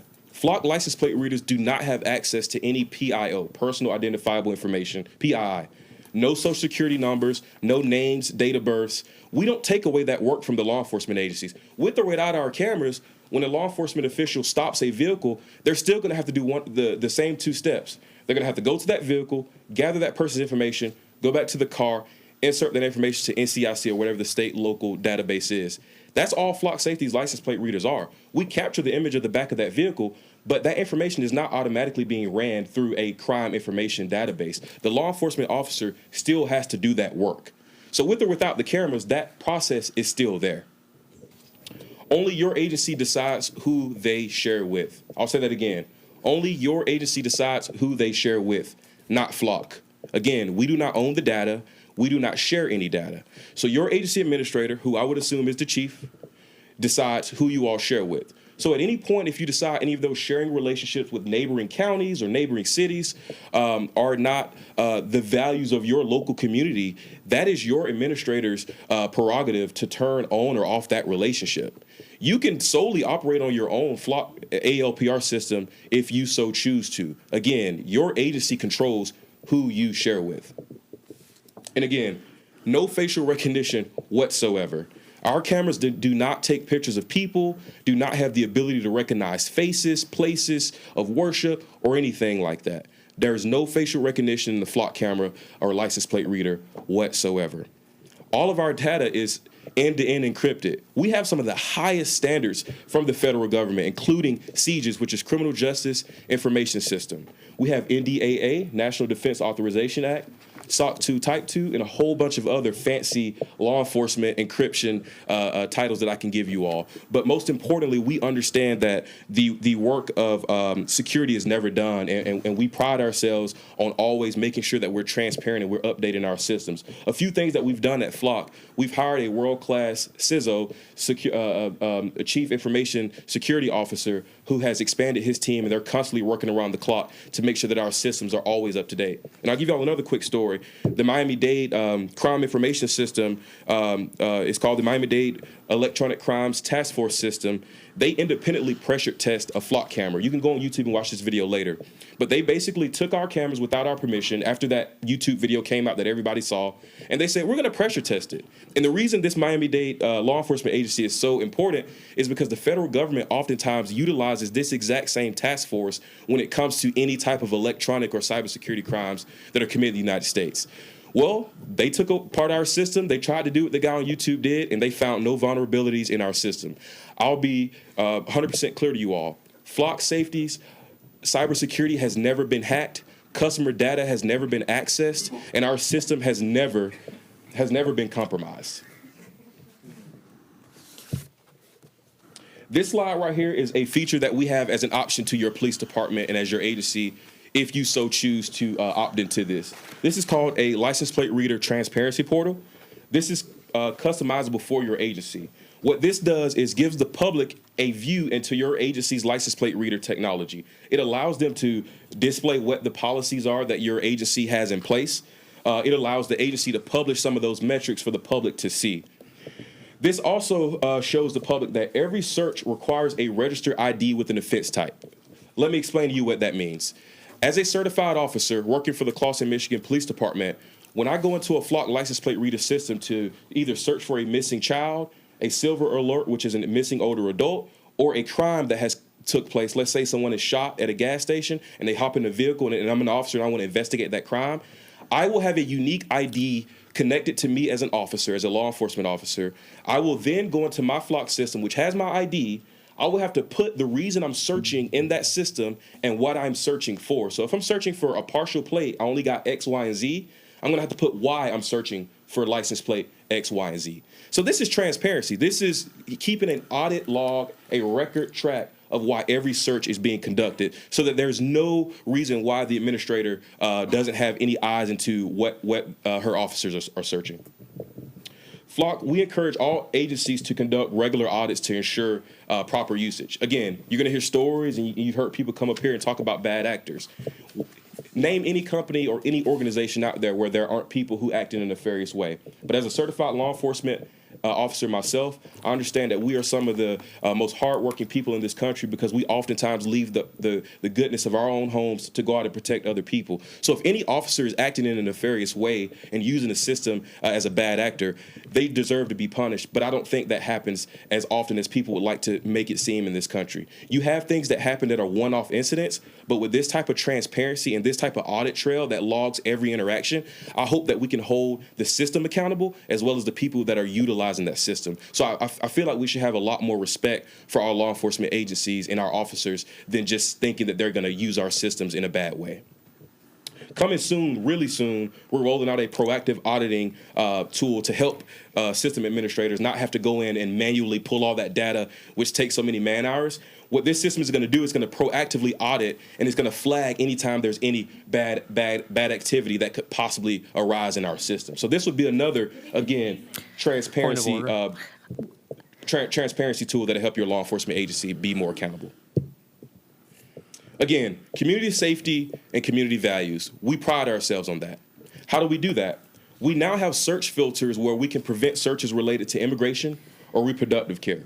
So if that's up to your community that you don't want any officers or any searches related to these two things, your administrator can turn on those filters and make sure that there's no searches ever related to immigration or reproductive care. And that also is applicable to any agency that you share with. There is no way to get around that.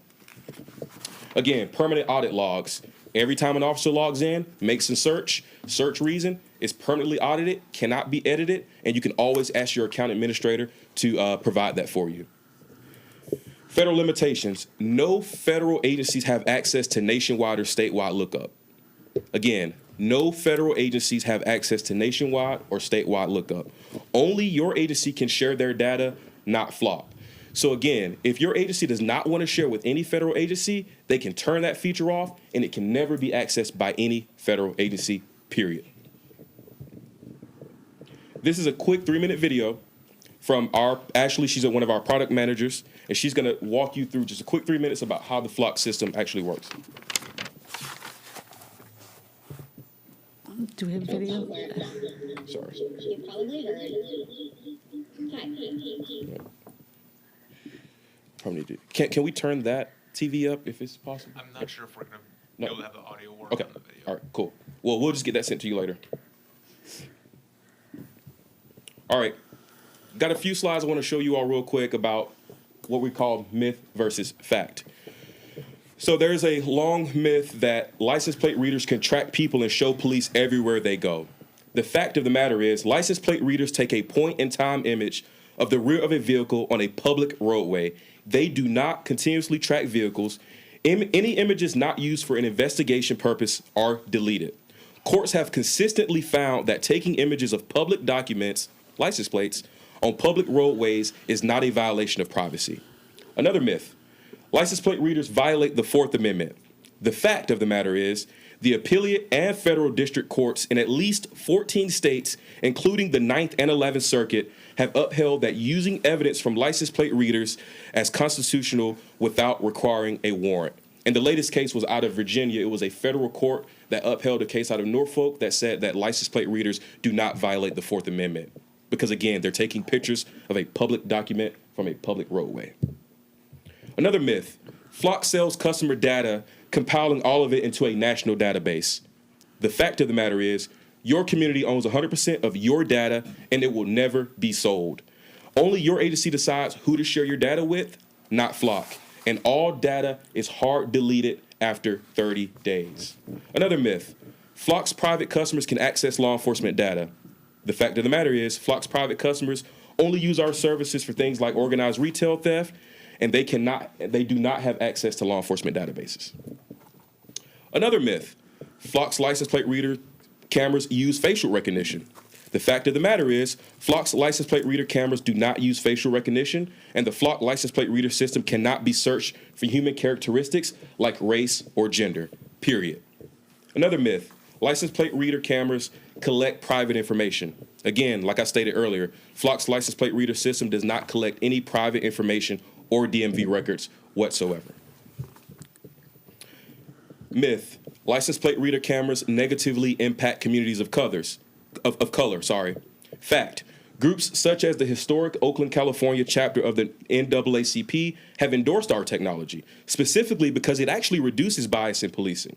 These cameras are designed to detect only vehicles associated with a crime, removing the subjective judgment that an officer could have, too often leading to disproportionate stops and harmful interactions with Black and brown residents. Again, if a camera is taking a picture of only the back of a vehicle, they don't know what color the person of the car is that is driving it. So it actually takes that bias out of what we sometimes see in policing. Another myth, license plate readers don't have an impact on crime. The fact of the matter is, San Diego's mayor actually said that our cameras attributed to a 20% decline in auto thefts. San Francisco credited our cameras to 41% decrease in auto thefts and increasing arrests for auto thefts by 46%. Flock has been used to solve 30% of homicides in Oakland and San Diego, which is a huge numbers for those jurisdictions. This is just a fancy slide showing you some recent court cases that were challenging license plate readers. You have Schmidt versus the city of Norfolk, the one I just told you about earlier. The court must conclude that the limited number of photographs available on a 21-day rolling basis from 75 camera track clusters in Norfolk does not track the whole of a person's movements, nor does it provide an imminent window into where citizens drive, park, visit, linger, sleep, or patronize. Again, another court stated, based on established legal precedent and constitutional principles, no privacy right exists for the mere act of photographing a license plate in plain view on a public roadway. Courts are very uniform that the use of license plate readers do not violate the Fourth Amendment and do not require a warrant. These are real lives and real impact. I understand that some will try to minimize the impact of license plate readers and the effectiveness that they have on solving crime. But I'll walk you through a few that we have here in your own state of Michigan. Fatal hit and run investigated right up the road in Flint by Flint PD. On April 22nd, officers responded to a fatal hit and run. They used our technology as objective evidence to help solve that case. Cross-jurisdictional missing person case by the Michigan State Police. It's a real person, real crime, real place. Kidnapped infant, Kalamazoo PD. Again, real crime, real person.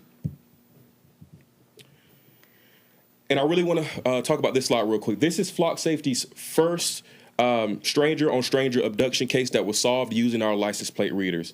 This is where every second matters. At 12:33, an Amber Alert was issued. At 1:01, a search was conducted in Flock Safety's database. By 2:30, a suspect vehicle was located with that precious baby on the inside. Officers were able to surround the area, conduct more searches, and a felony stop was issued at 5:03, and a subsequent arrest was made. By 6 p.m. that same day, that precious little baby on the screen was returned home to her mother. Real person, real crime, real place. We are a proven and trusted partner by Mothers Against Drunk Driving, as well as the National Center for Missing and Exploited Children. We believe in protecting vulnerable communities. As I stated earlier, this is a real endorsement from the Oakland, California NAACP. And that's all I have for you. I'm subject to your questions. All right, we have lots of questions from the council members. I'm going to start with Councilmember Peltonen. Okay, yeah, I do have a few questions. Well, one of them, you keep saying that you don't get names and addresses and stuff, but you get license plates. Can you not get somebody's name and stuff from their license plate? That's a great question. No, a license plate is a public document issued by the government that is placed at the rear of a vehicle. Right, but can you get somebody's name and address from the license plate? So Flock's license plate reader cameras do not get people's names, Can you? address, or personal identifiable information from the camera. So the way that it works is once the image is taken. I'll answer it for you. Once the image is taken of the license plate, the officer's work still has to kick in. So that officer still has to enter that license plate information into their database because they are certified and sworn. They are allowed to view that information as sworn officers. Yeah, we can just enter any license plate though. Just Right. because we want to. Right, so I was use just. the lien system. Yeah. Which provides the information that you're asking about. I mean, there are protocols and policies that govern that, including CGIS, which we've talked about quite a few times, even in other meetings for different things. But, you know, there are reasons to run it in lien. You can't just run anybody you want. Okay, but part of this, like, it seems like keep advertising, we don't collect names and addresses and phone numbers. But that's like saying we don't collect names, addresses, and phone numbers, just your student ID number. And it's like, okay, but then you can find everything from my student ID. So it just, there have been a lot of things like that were put in here that I just, you say Flock does not contract with ICE or DHS. But then in the terms and conditions, which were hard to find because they're not in our packet, you had to follow but so this is the current terms and conditions from February 16th, 2026 is when it said it was the newest ones. But it's like everything says except for unless government agency like asks us to. And so it's like all of these things that people are saying, oh, well, we said we won't cooperate, but like unless they ask, which they probably could because it says address the risk of imminent harm to any person. And I believe very much so that we could have a government agency come in and say, hand everything over because there is a risk of harm, imminent harm to some person. So it's just like a contradiction of we don't, or not contradiction as I see it, we don't contract with them, but it's like, we'll still give it to them. Well, they can't order us to do that. But if there's a risk of imminent harm to them, it's a life or death situation, you're gonna hand it over. But I mean, so like if they say there's a risk, because it's like, I'm sorry. well, currently I don't think it's not showing a lot of proof that is necessary. I was going through a lot of the terms and conditions are like 16 pages long, but retaining the exclusive rights to determine and control the method, timing, format, medium. It's like that contradicts the whole we own everything.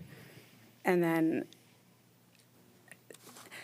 somebody else can go first and I can like follow up with the questions that they didn't ask because I have a lot. Yeah, can I just to springboard off of one of the things that you were asking, Chief, could you please explain the circumstances under which someone comes in to, and speaking to the microphone when you talk, someone comes in, another outside official, someone from the state police comes in and says, we need information on XYZ. What's your, because there's imminent harm or because there's a missing person, can you walk us through what you would need to obtain to be able to comply with that request and how you would comply with it, not just potentially with a license plate, but what other information you would comply with?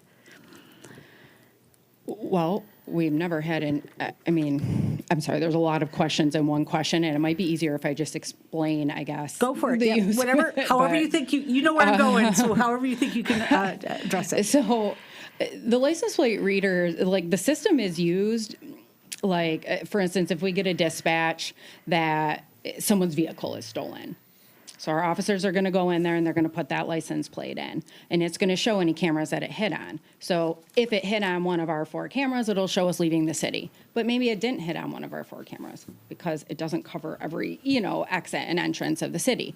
We may see it hit in Troy on the I-75 entrance ramp or, wherever in Madison Heights. And so, we're able to see those cameras because we're sharing with them. Madison Heights and Troy, we have a reciprocal sharing relationship. So we can put the plate in and then we can see. That's why I'm a little confused on the question. You're saying if they come and ask you Like for the federal government saying we want ICE. Okay. 'Cause it says we won't. Can we Yeah, stay on because- that train for 1 second? Because I think this is going to hit one of the points you're trying to get to. Okay. So we share with Madison Heights, Troy, whoever. We trust you. You've been a great chief, and I trust 100% that you're only going to do for good. Right. But how do we know the Troy police are going to do good? How do we know the Birmingham police are going to do good? How do we know how Madison Heights? And I think that's part of the concern with the sharing. Like, we're not disparaging you, but you don't have control over bad actors at other cities, and that's some of the fear where that comes from. How do you address that? Yeah. So, I understand where you're coming from, and that's a valid point. And I don't have the ability to govern all of those other police agencies.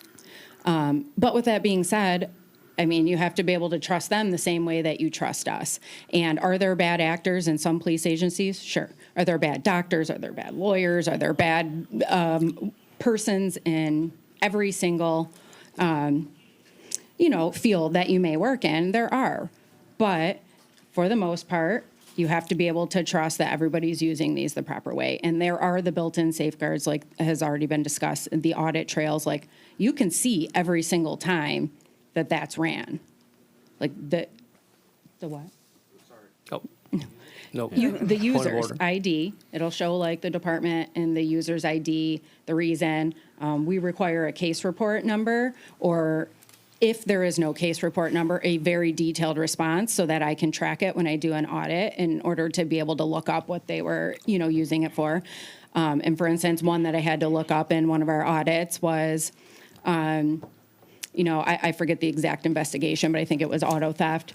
And there wasn't a case report number in there, but it was because the Royal Oak Police Department was investigating and our officers were trying to assist. So we've tried to tighten up as time goes on, requiring certain things, such as a police report number. So, okay, guys, now let's ask Royal Oak for their police report number so we can put it in. So, you learn things like that in an audit, but so far we've been compliant with everything, and the few things that have had questions or flags in my mind, I've been able to easily track and associate. But to answer your question, if a federal agency came in and is that what you said, and asked for the information? Yeah, I think I would need to know, the investigation behind it and what the reasoning is for that information. I can't really give you a black and white answer because if I truly believe somebody's life is in jeopardy, I'm always going to act in good faith to solve that and to rescue somebody. So I would like to sit here and say, in no situation ever am I ever going to do that. But, there are situations it's not black and white like that. But, for the most part, I have the feature turned off for a reason. If I wanted to share it, I would turn it on. I have it off, And to just piggyback off of her point, to make it very clear, and I understand your question about the neighboring agencies or even the agencies that you share with, those search filters are still in place. So if it's any data that is owned by your agency in this city, Troy cannot search something immigration related or reproductive related, and it hits back information and data that are owned by this agency. That's not how it works. It blocks out any search from any data that is owned by your agency. So that's not possible. And to her point about the federal sharing, the feature is turned off, so no federal agency can even send a request in to get information from y'all's agency. It doesn't work like that. Correct me if I'm wrong, but we're not visible. We're not even visible to even make a request. It's like, we call it a 3-pronged system. So first you have to turn it on to be visible. Then the agency has to send the request in, and then your administrator has to grant that request. So it's like 3 doors they have to walk in to even get access. And with it being off, none of those options are even there right now. So Go ahead. I'll just have one, because I kind of want to just ask Rennis, I think, because as this is a contract, like, are you comfortable with the language of, it seems like Flock is allowed, I guess maybe I want to see if I'm correct in thinking like Flock is allowed to use the data of the residents however they decide. So when you're saying trust, it's like a lot of however they seem like they deem fit. And so I didn't know if that was, because I know you're gonna. It's hard because I know you want to sell this product, but I want to know what the attorney says about the contract. So your question is, have you Or the read, terms and reviewed the conditions. contract, and are you comfortable with its contents? Is that a summation of? That's a great to the point. Okay. So I did read and review. There was, as a contract that was made available to council to simply accept as is on an as-is basis. We didn't have at the time the ability to go back and forth with Flock and negotiate the way we would with, I don't know, a vendor or some other vendor that we have nearby. And you would notice that the terms and conditions are added simply as a reference point, right? That gives you that idea. When I took whatever notes I took for today's purposes, I had some of the same questions, but I come, of course, from a legal perspective. I don't have a voice necessarily in the conversation that you're having.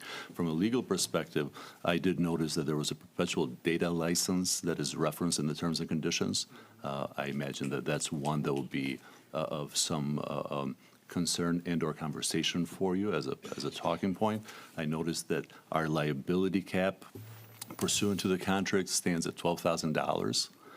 That is somewhat concerning because for all we know, if there is, God forbid, ever a concern or ever an issue, the value associated with that concern or issue, whatever the case may be above and beyond the liability cap, right? If there's a third-party data breach of some sort. I also noticed that the arbitration clause lists Georgia as the venue for any arbitration. That may be slightly problematic for our purposes. I also noticed that, And I'll say it. and going into minutia now, but there's Flock engineer access that was there, from what I could tell, for purposes of accessing customer data for support. I don't know what that means, obviously above and beyond some of what you've already heard today. I noticed that if there was to be a merger and acquisition of some sort, the data may be transferred without any notice to you as a customer, and it would be retained by whomever is the next person that acquires the data. So these are some of the things that I noticed from just a legal review. And you had no opportunity to redline or negotiate the contract. It's like take it or leave it. Is that true? It is a take it or leave it, yes. Okay. All right. That's very valuable information. Thank you. But might I add that if you choose not to renew, I think by my calculation, the day will be that day. Okay. We have to provide notice. Okay. FYI. All right. By midnight? So we have to wrap up before midnight? Yes, ma'am. Okay. Good stuff. Let's go on to Mayor Pro Tem O'Rourke. Yeah, I got a couple of questions. So when the data is being accessed by one of your officers or you, can I FOIA who looked at it, what time of day, how long they were looking at it, what exactly was looked at? You know what I'm saying? Is that accessible to the public? Some of that will fall under exemptions, but some of it is accessible. And I think they mentioned the transparency dashboard. I didn't know of this feature until this past week, but that's something we're definitely interested in looking into. We have a transparency dashboard already for other things through CMS, and so. Sorry about that. We have a transparency dashboard already through CLEMS for other things. So I am interested in learning more about their transparency dashboard, where I imagine you would be able to see a lot of that information that you're already asking. Mr. Nushai, do you have thoughts on the FOIA-ability of? Yeah, and I imagine some because of investigation techniques and active investigations would not be subject to FOIA. But I imagine that because the data does not necessarily belong to us, is not being stored by us, there may be a concern there, there may be an issue there. So you just said the data's not being stored by us, but you kept saying the data was stored by us. Which is it? It's owned by us. It's owned by us, but stored by Flock. No, I didn't say that. Okay, could you explain that? Because it's confusing. Yeah, so I don't know who mentioned something about the storage of. Are we storing the data, I guess is the question. AWS Gov Cloud, yes. So it's all the data is stored in AWS Gov Cloud, which is how we are able to get our certifications from the federal government, CGIS, NDAA, SOC 2, Type 2 compliant. You have to have that data stored where it's end-to-end encrypted. So it's not stored by us, it's stored in a cloud. Who owns So it's that not cloud? physical Who's AWS? premises. I'm not familiar with that. Amazon Web Service. So interesting. Okay. I didn't know what that was. I buy Amazon all the time. I shouldn't, but all right. Okay, good stuff. Go ahead, Mayor Pro Tem O'Rourke. Yeah, okay, thank you for that.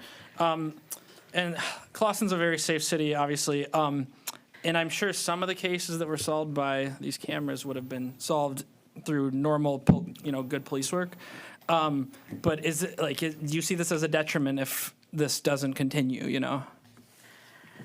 Not all of these cases would have just been solved by, plain old police work. However, I think the important thing to remember is not about if it can be solved, but when it can be solved. So the important thing is that it creates efficiency in the investigation.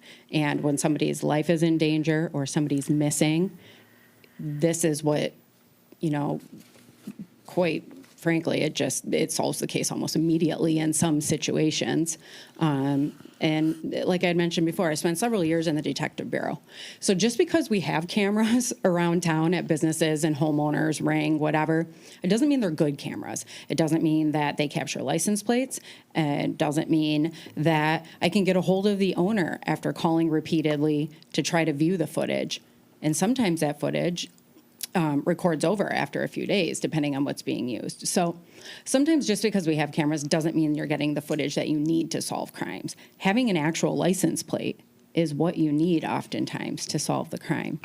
And so, I mean, if you think about some other things, like I could stand at the corner of Maple and Livernois under the Flock camera and record with my cell phone on the public sidewalk way more information than those Flock cameras are getting. And I'm not trying to make up excuses, but they're just, it's easy for me because I use them all the time and I understand the technology, but they're just, there's so many other ways that would be a greater invasion of privacy than what these actually are. Your license plates have no expectation of privacy when you drive down the road. That's why you can't cover them up, and so these cameras, just taking photos of license plates and storing them temporarily in the system, I personally don't see how it's this huge invasion of privacy. Your license plate is traveling all around everywhere you go. You think about your cell phone, how much that's tracking you. These are saving lives and they're solving crimes. And do I think it's going to be absolutely detrimental on a day-to-day basis? Maybe not, but in a serious situation, which we do have, just because we have a low crime rate doesn't mean we're immune to crime. We have some major incidents every year, and that's when it's most pivotal. And I think it is going to make a difference if you don't renew them. Not to mention, do you want Clawson to be the center of Oakland County where everybody goes because they don't have cameras? No. Do you think that would Point of order. Point of order, folks. Point of order, please. I'm not going to tell you again. We'll start removing people, and we just want to maintain decorum. We didn't interrupt you when you were speaking. This is really important information for us to get. So I'm going to just please ask you. Thank you. I got a couple Did you have more? Yeah. So I guess we work closely with obviously our neighboring police aid, Royal Oak, Troy, Madison Heights, and that's pretty important. And they are all utilizing these cameras. Will there be a sharing? Will we have to come back if we have something happen? And they're I guess not gonna that's my share. biggest concern Yeah. is all the other cities are utilizing it, and if we're the only one not, how that affects evidence sharing of information, which is critical. So I guess that's my biggest concern. Why are they going to pay for a service and then share it with us nonstop? That's the point of having the cameras and then the mutual sharing. So basically, the idea behind them are if you have them at the main entrances of your city and everybody around you has them at the main entrances of their city, your exits are also covered. So, you know, our entrances of the city are the exits for other people's. Does that make sense when they're coming in and out? And so that's why there is that reciprocal relationship. So to answer your question, do I think if I make one phone call over there on one occasion, are they going to turn me down? Probably not. But our detective bureau is not going to be able to utilize them, and that's who utilizes them the most. Okay. And then my last question, are you guys using artificial intelligence in these cameras? Because, I mean, we all use ChatGPT and stuff, and it hallucinates all the time, right? It's kind of concerning if this sort of thing is hallucinating. Are you guys using AI? Are we utilizing it through the camera? No, there's no AI. Well, so I can give you a little more information on that. So, like, when a flock hit comes in, say, like a hot list hit, it actually goes to the Troy Dispatch Center, who then verifies it in Lean before they broadcast it to us. And then before the officer makes a traffic stop, they have to visually look at the vehicle, listen to, you know, what was dispatched, the plate, and then verify it, because you want to make sure that that is the actual plate that you're stopping. So there is quite a few steps to it to kind of safeguard that. Also, like, for example, if an officer is using it for an investigative purpose, like the Detective Bureau, they have to go through all of those photos, you know, and look at those and verify different things. So You still have that. You still have that human. Yeah, element there's- for verification. It's not just automatically going to stop a car and make a investigatory stop or an arrest or anything like that. You still have that human layer and human element there.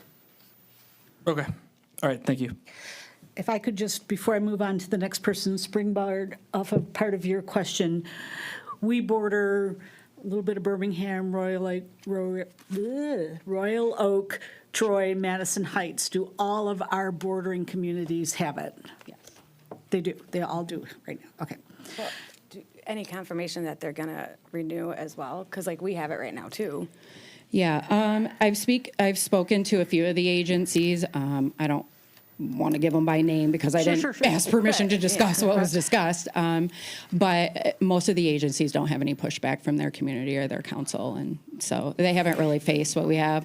We all know that Ferndale has. I've spoken to Chief Emmy a number of times, including today and many times this week leading up to it, just to know what questions did you have? Like, what questions were you unable to answer a couple months ago? Has there been changes, you know? And they weren't just getting rid of license plate readers in general. They're in the market to get license plate readers. It's just that they wanted to look into other companies. And the issues that were explained to me that they had have now been resolved with Flock. And so I don't want to continue to speak for them and then speak incorrectly, but that was what I gathered from the conversation. And I am not aware of anybody like directly around us that has had any pushback on that. So, Okay. All right. Let's move to my left here. Councilmember Slawinski.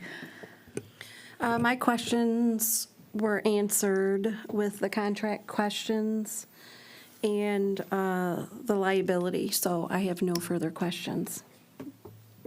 Okay. Councilmember Spishak. Yeah, most of mine were answered. Thank you, Rennis. I appreciate it. I guess one of the other questions was, we saw in the presentation a lot of the stats that were provided of crime solved and things like that. Do we have any stats that are provided when errors are made? You know, obviously, I know there's a human component to everything, but when it comes to the technology itself, do we have anything that backs up the errors that we've sort of seen? Yeah, any statistics or any data that you want, Councilmember, I can get that for you after the meeting. Okay. In an email. Thank you. Yes.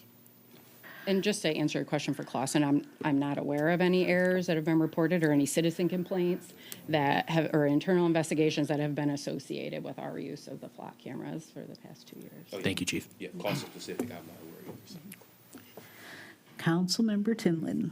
Save me for last, right? So, okay. Best for last. So I do have a couple of questions. Just so I've been listening a lot, and I have researched quite a bit. And my background is from a technology science company, so I get a lot of this. So one thing is, from what I'm hearing, it's really more than an investigation tool for police department versus surveillance. It's a multiplier for a small community. We lack the resources of a bigger community. Also, on the FOIA question, if we're dumping data after 30 days, what would there be to FOIA? Well, it depends on how quickly that comes around. It depends on how it's used. If it ends up in a police report, right, you would have to have it preserved as evidence. And at the end of the day, I'm here to serve the 11,000 citizens in the community, right? And I know there's a lot of passion around that, but that's more of a national dialogue, in my opinion. I'm here about how we're going to put administrative controls around a tool. And that's why I see it as tool and technology. The fact it's not a condor, right? It's four cameras. They're license plate readers. And I know I travel a lot in a lot of the cities. Other municipalities actually have these on their patrol cars, like Ohio. If you go down the turnpike in Ohio, they're actually on those vehicles, right? So I think this is serving our community. We have demonstrated evidence. It's helped with investigation, which you gave evidence of. And I would like to have a question. What is our audit cycle for you looking at this access to this technology? Do you have a protocol around that? Yeah, so our original policy is every year it has to be audited. And our policies are established in accordance with our Malazzi accreditation. Yep. And so we meet certain standards to have the policy. So the first year, the technology was new. We did the audit at 1 year. Sorry about that. Obviously, after that, we started to do them more regularly. And so we try to do them about every 90 days or so.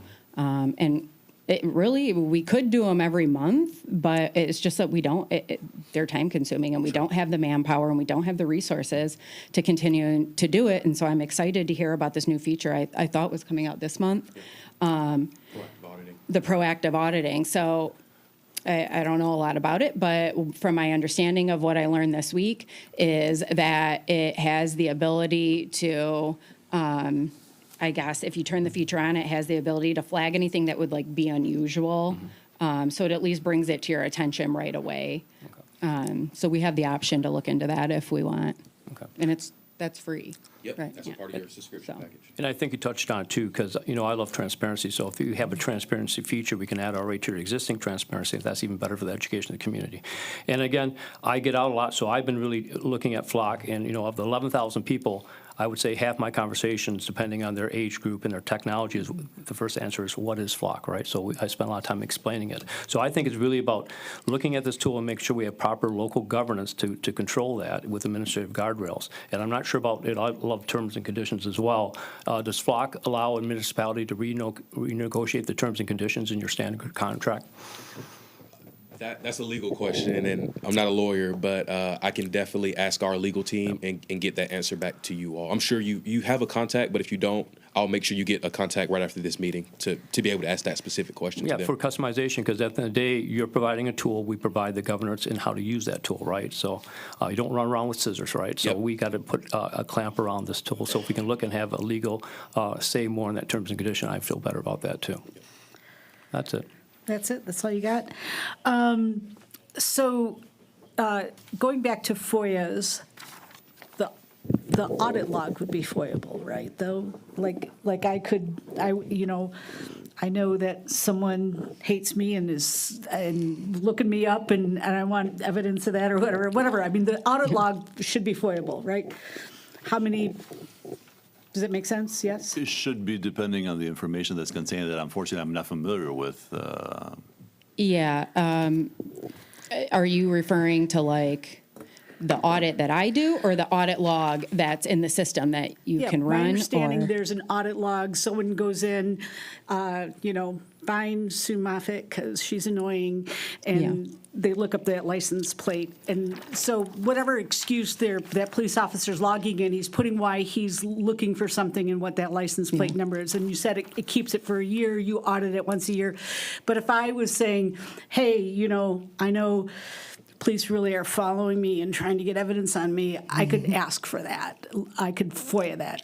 I would need to review the FOIA exemptions to give you an exact answer, but I'm willing to believe that some of that is going to fall under an exemption, because if you got the whole log, you're going to see all of the investigations that are going on. So I guess it would depend on how you worded the FOIA, to be honest with you, on what information you would get. FOIAs are very specific to exactly what you're asking for. Okay. And so So the audit log is really for internal use more so than to bolster community concerns. yeah, and so, I mean, in that specific example you give, if you can make a citizen complaint, I mean, any citizen could make a complaint, and that would prompt that we would have to investigate that. We would then pull the audit log and look at that, like, I mean, we would have to give you the answer on that, you know? Right. So one of the other questions I wrote down while you were presenting it is,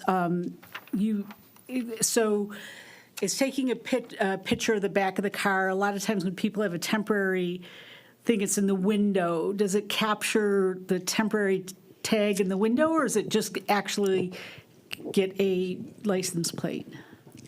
I don't know that answer. I'm asking the. Yeah, I don't think we have seen that. I think that, first of all, that's illegal. I'm pretty sure to have that in the back of your window like that. But yeah, so it's specifically geared to capture a license plate on the back of a vehicle. So I'm going to say that I haven't seen So if that. someone's I got don't the think that's temporary done. paper You can't thing, have- it's not going to get that. I would have to look into it to give you an exact answer. And Mr. Johnson is from another state. We flew him in today because our actual rep is at another location. But in Michigan, we can actually, as long as you can read it, it can be the paper plates can be there as long as you can read it. But I mean, I would have to just look into that and get back to you. I'm not certain if it does or doesn't, but it does store features like bumper stickers. And does store features like bumper stickers, other unique, like, roof racks, like, yeah. And I mean, and the point of using those features, I think there's maybe 20 of them, is because, I mean, say you have a drive-by shooting and all you have is some not very good ring footage from a distance, and you can see that it's a white sedan, but you can see there's some kind of bumper sticker or whatever, you know, other unique information you may have. You can do a generic search, and it can give you options to look at to see if this could potentially be associated. You still have to investigate those leads. It doesn't mean that that's like a suspect vehicle or anything, but I imagine that it can capture that there's something in the window, just like a bumper sticker. Now, whether you can read the paper plate, That might be a little difficult. I don't know, yeah. So I guess personally, I mean, I see the value of the equipment, and I actually was I talked to two officials, someone from the State Police Department who has similar concerns about the product, but also said property crime is the greatest threat to the citizenry, and this is such a great tool in taking care of or solving those cases. The other compelling case that I heard was for a domestic violence case. If someone's being abused and they try and run in a car, this helps get them to safety quickly. However, from a legitimate standpoint, I think the contract concerns that Mr. Newshai raised, like, we wouldn't approve another contract that had those contract concerns and limitations. So I would personally like to see us not renewing the current contract and having the opportunity to redline a contract that takes care of some of the concerns that we have. And so it's really important that, I mean, if we have to decide today to say, no, we're not going to renew, my heart would say we would not renew today, but we would look at a contract that would be more fitting for our community. And I know you can't answer that, but gosh, that's an answer I think we really, really need. Yeah, I mean, I understand where you're coming from, and we can obviously get those answers, because I don't know whether that it's customizable or not, but this is the exact same contract that was already reviewed. And it would have been nice to know those concerns before we came here today. And I don't remember, I was on council last time. I don't remember getting the contract. I scoured the packet. We didn't get the contract. We didn't have the opportunity. But there also wasn't, at the time, there wasn't the community awareness of it. There wasn't the history of the concerns. And I do see the value of the product. I told you last time, you won me over with your presentation. But I think that we have some legitimate contract issues and things to address to get the community at a level of comfort. And that's sort of where I stand at the moment. Mr. Tinlin. So since we have the motion only to approve or not to approve, is there a grace period as you talk to national office on those legal concerns? Or if we say nothing, then we lose the ability to have Flock serving the community until we straighten this all out? I don't want a gap for contract. For today's purposes, Mr. Tinlin, if you don't send notice to not renew, it means it gets renewed automatically pursuant to the terms and conditions, just so that you're aware. So we would have to vote to not renew, instruct the administration to send said notice immediately. Oh, sorry, yeah. Is it possible that your front office would entertain a conditional approval pending the answers that you would provide? And then council would be like, that's not going to work, or it's going to work? So I just got back work. So yeah, so we are happy to work with them on the contract. Okay, so that's awesome. So then we would say Conditional. no at this moment until we get a new contract that we can work out. I think. I think, Madam Mayor, I think it would have to be a yes or no in spite of it, because obviously any public statements are not binding to us in any way, shape, or form, is what I meant to say. Unfortunately, we would have to, because of the timing of it, you'd have to vote it up or down today, and then we can immediately engage with them. But unfortunately, I don't see us. That makes sense to me from a legal standpoint. What, Yeah. what I will Yeah. say is I'm a little bit newer to the team, but I've served as a council member myself and as a sworn officer myself. The gentleman who's supposed to be here, who covers this state, he is live watching it, so he heard the question. I will say from council meetings I have shadowed and stuff, and I understand that we have to get things written down. It has to be more legalese than this, but they have always worked with other agencies, other local governments on that specific contract language at other council meetings I have attended. So they I are get your willing to do assurances, that. and I Yeah. trust you. You're an upstanding young man. Yeah. Well, But yeah. but verbal agreements are. I mean, I swear George Clooney said he was going to marry me, and he hasn't yet. So. Well, I can get you the proper contact. I can get you the contact whoever you need after the meeting. Right. That's, All right. that's no problem. So I think that's where we stand. The motion is to approve it.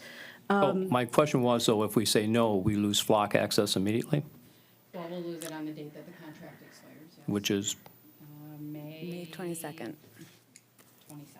May 20, okay. So that certainly gives us time to work out some of the concerns and get a new contract, that sort of thing.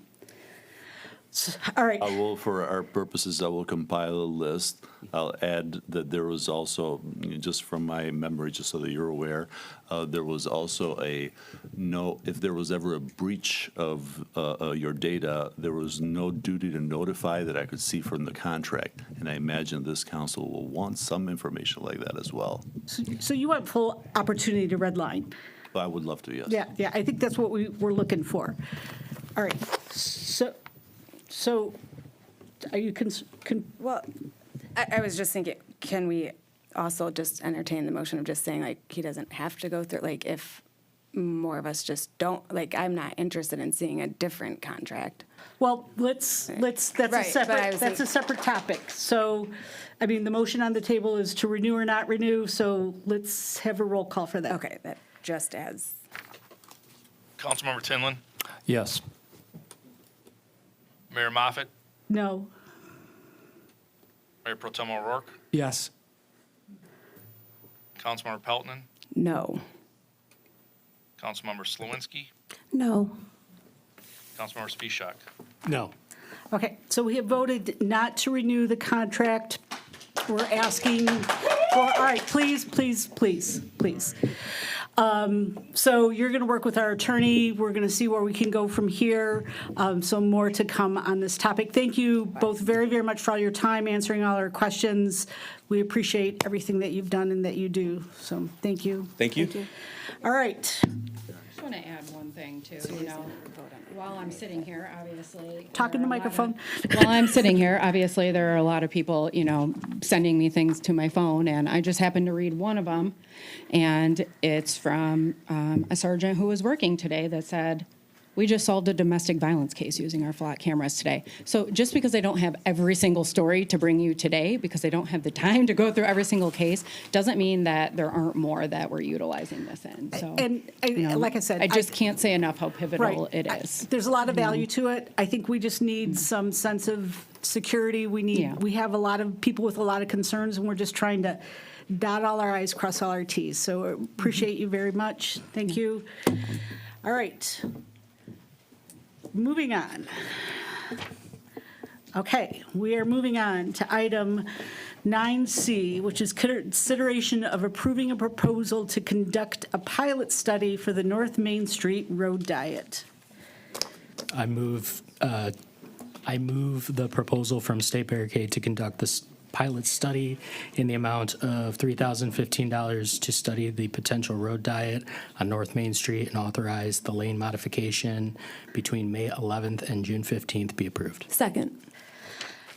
I think this is Nick's show. Yes, thank you, Mayor and Council. In November 2024, the city applied for a grant through the Access to Transit program via Oakland County for a Main Street road diet design project for conceptual design. The city was awarded the grant for $20,000 with a local match supported by the city council in the amount of $4,000 and the DDA for the amount of $1,000 for a total project amount of $25,000. To date, we have spent $10,641 for Giffords Webster Services, who's our planning consultant, and have planned expenses of $7,064 for their future services on the project. Work completed so far has been public engagement via surveys as part of the downtown master plan, workshops with stakeholders consisting of business owners, residents, and school district staff, as well as traffic count studies. Based on the feedback received and the traffic volume reported, we believe conducted a pilot study to further understand the potential long-term alteration of North Main is the appropriate next step. Giffords Webster gathered 3 quotes for the lane modifications, which consist of temporary traffic control components for a period of up to 30 days. Based on the 3 quotes received, Giffords Webster recommends approving the quote from State Barricade based on the price and prior history working with them on similar projects. Their proposal is for $3,015. The other 2 quotes received were from Traffic Management International, TMI, for $7,805.96, and Give Them a Break for $2,857. The request for the closure is extended to allow us time to identify the right time with Giffords Webster and State Barricade. So again, the closure will be for 30 days for the study. We have longer time period in the motion just for some flexibility on when this will be rolled out. As a reminder, the intent of this project is for traffic calming as vehicles enter downtown to improve the safety of the crosswalk at La Pla and Fisher Court and add approximately 60 parking spots around the downtown. This would also be a continuation of the traffic calming that occurred on South Main Street between 2008 and 2019. So just a quick summary of the summary. This is a project that we've been working on for quite some time. So while this is a motion to approve, it is more or less kind of just an FYI. This is going to be happening, but want to make sure there's buy-in from the city council and awareness to the community and them that we're continuing this project since there was a duration due to the winter. We weren't going to do this in the late fall, winter, just in case there was snow. We don't want to have any of the temporary barricades hit by one of our snowplow vehicles. And we also want to make sure we conduct the study while school is still in session to make sure there's adequate year-round traffic counts involved. So that's the proposal as it stands. I'm happy to answer any questions from City Council. Let's start with Councilmember Peltonen again. Do you have any questions?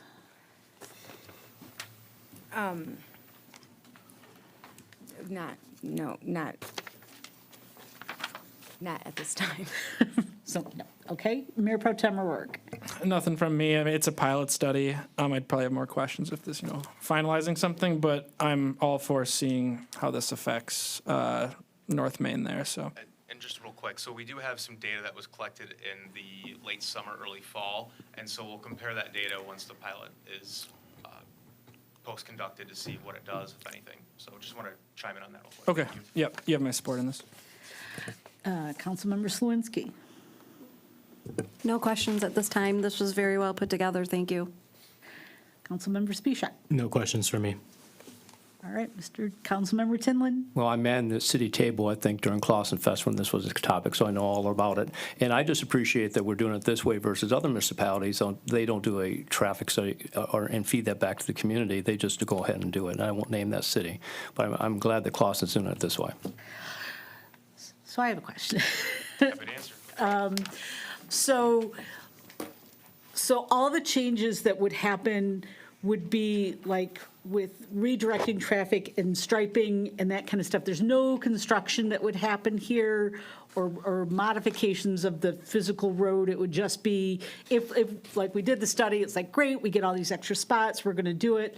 There's no construction involved in this. It's just directing traffic differently? That's correct. So it's all temporary barricades, and so there's construction of fixing them to the road, but there's no long-term effects there. And then there is not actually going to be any striping for the on-street parking, just because of the added cost and the constraints we have with the grant. I don't think we want to expend too much money on this. We'll still get the visual of the on-street parking. You know, if this approves, I plan on parking on the street just to kind of give that perspective when I'm here working at City Hall. And I hope others do the same thing. I think conducting the pilot, as Mr. Tinlin said, is really important because, again, I personally feel that this is a benefit for this corridor, just with the proximity to the school district and the crosswalk from the school and city campus to the library, the community center.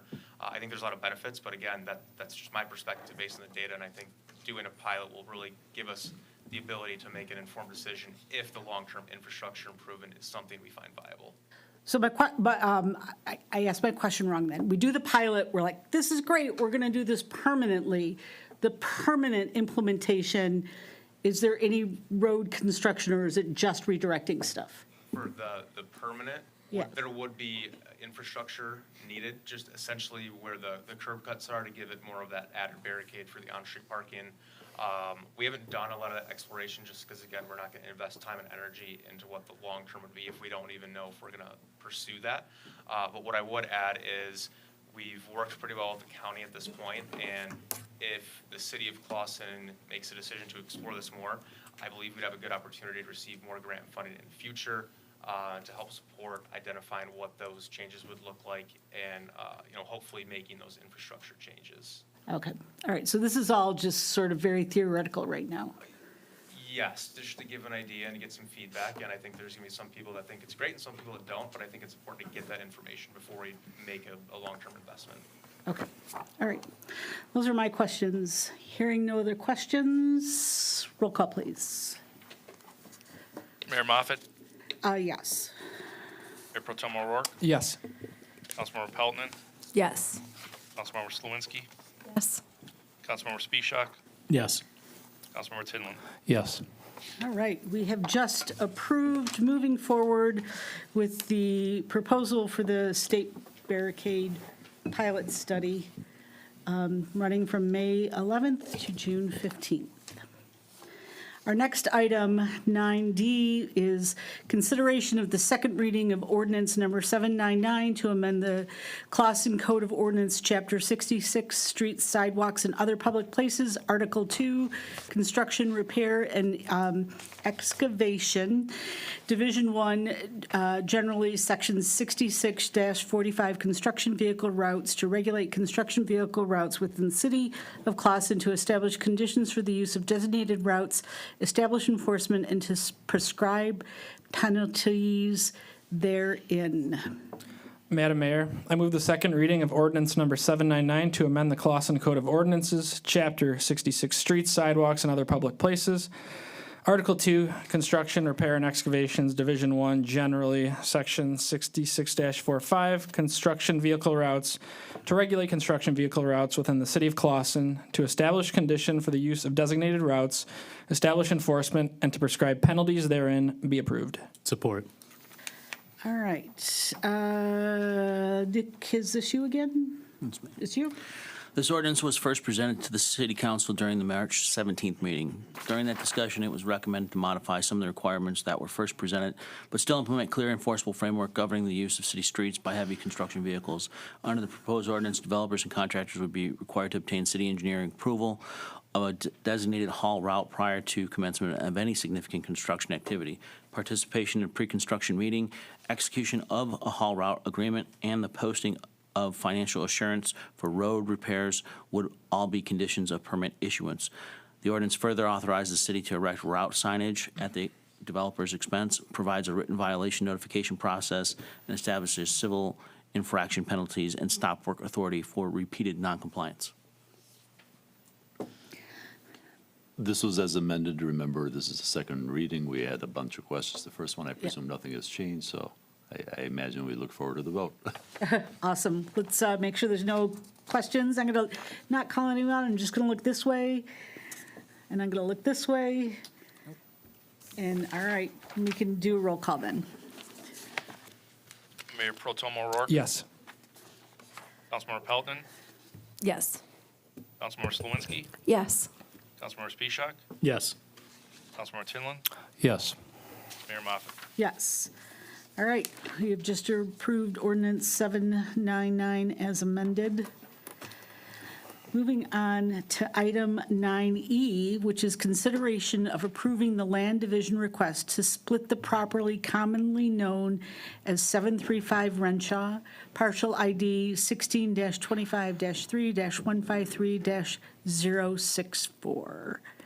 Madam Mayor, I move that the land division request to split lots 59, 60, and 61 of Artesia Park subdivision, the property commonly known as 735 Renshaw, parcel ID 16-25-3-153-064, into 3 parcels be approved as presented, with the understanding that the lot splits restores the parcels to the original plat of the Artesia Park subdivision. Support. Go for it. Thank you, Mayor and Council. A request has been made by Evan Carpenter of Centurion Homes to split the property commonly known as 735 Renshaw, parcel ID 162503153-064. The lot that is proposed to be split was platted as 3 individual lots, with 2 being 50 feet wide by 125 feet deep, and the third lot being the corner lot on Bauman and Renshaw, which is 62 feet by 96 feet. Some historical context for you is in 2012, the previous property owner combined the lots to rebuild the garage lost to a fire. Since the lots were not combined at the time of the fire, an accessory structure could not have been built on an individual lot, and so the property owner had to combine them to rebuild the garage as it was lost to the fire. All 3 of these proposed lots would be compliant with the standards of the R2 single-family residential district in terms of lot size and width. The applicant is proposing the lot split in order to develop 3 single-family homes. Joe Tangari from Giffords Webster provided a review of the proposal. In the report, Mr. Tangari notes that the corner lot, parcel A, does not fall within the median area of other lots fronting Bauman. For lot splits, this is a requirement that should be met. The ordinance does give the City Council the ability to permit the division of a lot in Section 34-1225, subsection A, and specifically subsection 4C, which states that the proposed division is not incompatible with the surrounding land area. As this land division restores the lot to the original plat of the Artesia Park subdivision, and proposed parcel A is very similar in size to all immediate surrounding parcels on the intersection of Bauman and Renshaw. And the other lots on Bauman have a depth that exceeds most in Clausen. We recommend the approval of the land division request. Happy to answer any questions. I believe the applicant is here as well if there's any for him, but again, I believe the intent is to build 3 individual single-family lots here on these proposed parcels, if split. Before I poll them for questions, do you want to say anything, or do you want to just? Evan Carpenter, Clausen resident. Not really, just looking to restore the lots as they previously were plotted, as Nick stated, and just have the opportunity to build 3 new single-family homes to the area. So that's really it. Okay. I'm going to look this way, see if there's any questions. Seeing none, I'm going to look this way. Seemed very straightforward. Yeah, just comment, it fully mirrors the west side of the street. You're just bringing it back. It looks great. I'm excited to have 3 houses there, paying a lot more taxes. Fully support it. All right, roll call, please. Mayor, if Oh, I could sorry. just chime in about the ordinance as a whole, it's not about the specific applicant. And so in looking at this lot split, again, as was said by council, it's relatively straightforward because you're restoring the plat. In review with their city planner, we identified that the land division language may be something we want to relook at in the future. I know that this was put in place around in the 2010s to kind of preserve some of our lots, and I think that's important to still have in place. But because we've got some of these unique lots coming in, I think at some point it may be important to review. Again, just to comment on all of you, since this is something that the motion is a little bit different because the ordinance conflicts itself essentially. So just something we may want to talk about in the future, but thank you. Okay. And that was the ordinance that was put in place in regard to the large lots, and it had to be within a certain, like, median of the surrounding. And this actually deviates more beneficially, right? If I recall correctly, it's not smaller, it's better, right, than the surrounding, which makes it weird, because it doesn't comply, but it's not a bad thing, right? Yes, the immediate lots, yes, and then if you go farther down Bauman, those lots are extremely deep, which again is uncommon in Clausen, and I believe that's the border with Royal Oak right there as well, so that's part of the difference of why it's comparable, but it's not, and that's why I think the ordinance could have another chance to be looked at. Right. I think, and as Mayor Pro Tem O'Rourke said, I think the key thing here is we're putting it back to the way it was back in the day, right? We're building a time machine and going back, right? Okay. Having no questions, let's have roll call.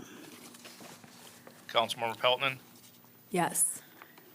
Councilmember Slawinski, Yes. Councilmember Spishak, Yes. Councilmember Tinlin, Yes. Mayor Moffett, Yes. Mayor Pro Tem O'Rourke. Yes. That's everyone? All right. We have just approved the land division request at 735 Renshaw. Moving on to item 9F, it's consideration to rezone the property at 340 North Main Street from office service, is that O-1, and single-family resident R2 to core residential CR. Madam Mayor, I move the request to rezone the property at 340 North Main Street from office service O1 and single-family residential R2 to core residential be approved as presented. Support. Nick? Keep rolling. The city received a resubmission of an application to rezone the property at 340 North Main Street from current zoning classification office service O1 and single-family residential R2 to core residential. This proposal to rezone the property is in compliance with the future land use map that was adopted in 2025 as part of the master plan. This rezoning application was presented to the city council on October 21st, 2025, with a motion failing 2 to 3 to approve the request. At the time this was presented to the city council, the planning commission did provide a recommendation of approval of the rezoning. Since the application was not approved at the time, an applicant has the ability to resubmit at their discretion. The planning commission reviewed the resubmitted rezoning application during its February 24th, 2026 meeting and did not approve a motion to recommend that the city council approve the rezoning. Per the ordinance, the city council has the ability to review the application and make its own determination. A zoning map amendment is considered an amendment to the Code of Ordinances, and the city council makes the final determination on these requests. Staff and the applicant will be present for any questions. I know the applicant's here. Do you want to come and make some comments before we poll everybody? Excuse me. Thank you, Mayor and members of the City Council. My name is Andy Millia. I'm president of Franklin Property Corporation. I'm a development consultant for Trowbridge Homes. Mr. Randazzo is principal. Mr. Randazzo is here this evening as well and can answer any direct questions. Also, we presented a letter through council giving some of the summary and the background information. I believe you have that in your package. I don't want to reiterate that, but I'll just go through some of the other points. What we're here for tonight is a rezoning for property. It's the church across the street at 340 North Main, and we're rezoning it consistent with your master plan, which you recently adopted in 2025. Part of the reason that we bought it is we were in agreement with the master plan and thought that that was the appropriate use for that property, to take a vacant church near a downtown area and rezone it to your core residential to allow for multifamily housing. Real quick, just correction, it is attached single-family housing. I want to make sure that's very clear. Yes. That would be permitted under the core residential district. Correct. And there was some misinformation or some misunderstanding at some of the planning commission levels. They thought it was for site plan review. I want to make it very clear that this is not for site plan review. This is strictly for rezoning. If we're approved for rezoning, we would come back for a specific site plan review, which would go towards the planning commission and then again to this board. So it's important to know that you're only approving the rezoning that's consistent with what we're asking for with the master plan. Why I think that this city did a nice job in their master plan is recognizing the need for housing and walkability near a downtown, which this is. So we think that this is the perfect property to meet that master plan and that use.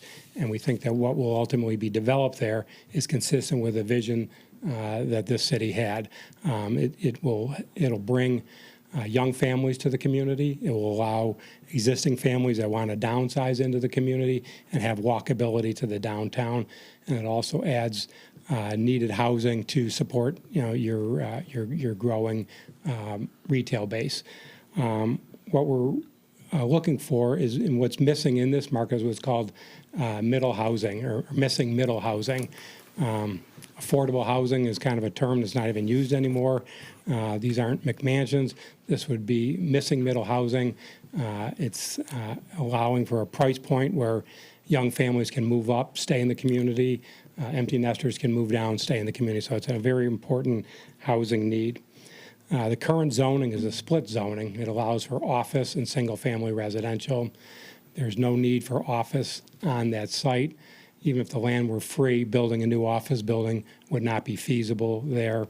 Building a single-family house there would not be feasible. So we think that what you intended with your master plan is consistent with what we're doing is attached housing. The vacancy rate for office is approaching 40%. Troy has got millions of square feet of empty office. There's no need for office space in that specific market. So we think it's perfect for residential and a walkable community. Traffic under an office, we did a traffic study. Traffic under an office zoning would be over 500 cars a day. And the CR zoning with residential would be about 240 cars a day. And so minimal traffic. There's very little land available for housing in this community, and we think that this is the perfect place to add needed housing for it. There has been a change in circumstances when the master plan was adopted, the church's closure, the condition of the property, so we also think it's a community benefit to redevelop it. So here to answer any questions that you may have. Before I open the floor for questions, I just want to reiterate what you said at the beginning. There's no site plan. You haven't submitted any plans. Correct. This is just an initial conversation to change the zoning of that property so that we can dream of what might be, if you will. And I think the other thing that I want to share is that when it came to council back in '25, and then when it came to planning, I know that there was a lot of residents in that surrounding area who said that they wanted it rezoned, so something that could be done with it, that it's sort of a unkept up property and there's danger to the community with someone, I know one of the people who lives there said their son was injured, probably shouldn't have been on the property, but whatever. It's a little bit of an eyesore right now. So this is giving us the opportunity to talk about doing something substantive with it. So having had that diatribe, let's go this way. Councilmember Tinlin, do you have questions? Not as much questions, just statements, because I was on the planning commission when we did the master plan. That was a workshop around discussing the exact use of this property. So for me, development makes sense. It's not apartments, it's single-family townhouses. That means those young families. The fact that since it's a church, we're not collecting any property taxes on that right now. And then the last for me is, this was what we envisioned in the master plan. A former council and the planning commission approved this. And then when this goes back to the planning commission, they'll go through all the vetting for the site plan to make sure this is developed correctly against the ordinances. And Nick, I just have a question. I know this has been going back and forth on a few open public notices too. At least I went back and looked at those videos. It was more the citizens questioning the use versus against the development, the way I read those videos and stuff. Is that accurate? That would be correct. And because this has had 2 applications, these neighbors have gotten a public notice twice, and so there's a second opportunity if they were genuinely concerned about what the future was. But again, I think most of the people that came out were interested to hear about what's happening, and I think there was more excitement in the potential redevelopment. Okay. I see the chair of the planning commission is right here nodding his head. So I have a lot of faith in that planning commission to make sure it's done right. All right, Councilmember Spishak. I would echo Councilmember Tinlin. I think the opportunity to develop land is fantastic. I think that there's a current property there that is not so nice looking, and it'd be nice to see it develop and bring in, new families into the area, add to the school district, add to the property taxes. So I'm all for it. Councilmember Slawinski. I'm for it too, and I'm really glad that there's an opportunity to have something be built there. So thank you. Thank you. Mayor Pro Tem O'Rourke. Yeah, just a few comments too. I appreciate the market study. I didn't need that to tell you that we don't need office space around here. Troy is literally converting their 5-story offices into apartments. So definitely residential there. And again, the Planning Commission approved the master plan. City Council approved the master plan. So it only makes sense that we go forward with this rezoning. So I'm looking forward to seeing what you put there. Thank you. And Councilmember Peltonen. Yeah, I've been following this since the beginning because it's fascinating, I think, to see. I don't know if everybody's aware. It's a church was a parking lot, so it's just all a bunch of houses back up to it. So I'm really excited to see what you guys come up with. I was at a planning commission meeting, and one day a young couple came up and said, please don't let them develop here. And then 2 weeks later, they came back and said, never mind, we love what they have to say. So it wasn't even for a site plan. It was just kind of the possibility, because when you look at it, it's just a parking lot and a vacant church. So I'm really excited. Awesome. All right. Hearing no other questions or comments, roll call, please. Councilmember Slawinski, Yes. Councilmember Spishak, Yes. Councilmember Tinlin, Yes. Mayor Moffett, Yes. Mayor Pro Tem O'Rourke, Yes. Councilmember Pelton. Yes. All right, we have just approved the request to rezone the property at 340 North Main Street from office to single-family residential to core residential, and approved. Thank you very much. All right. Look at us, finishing all our new business. Moving on to, we have no unfinished business. So I'm going to again open public comment. This time, this is for items not on the agenda.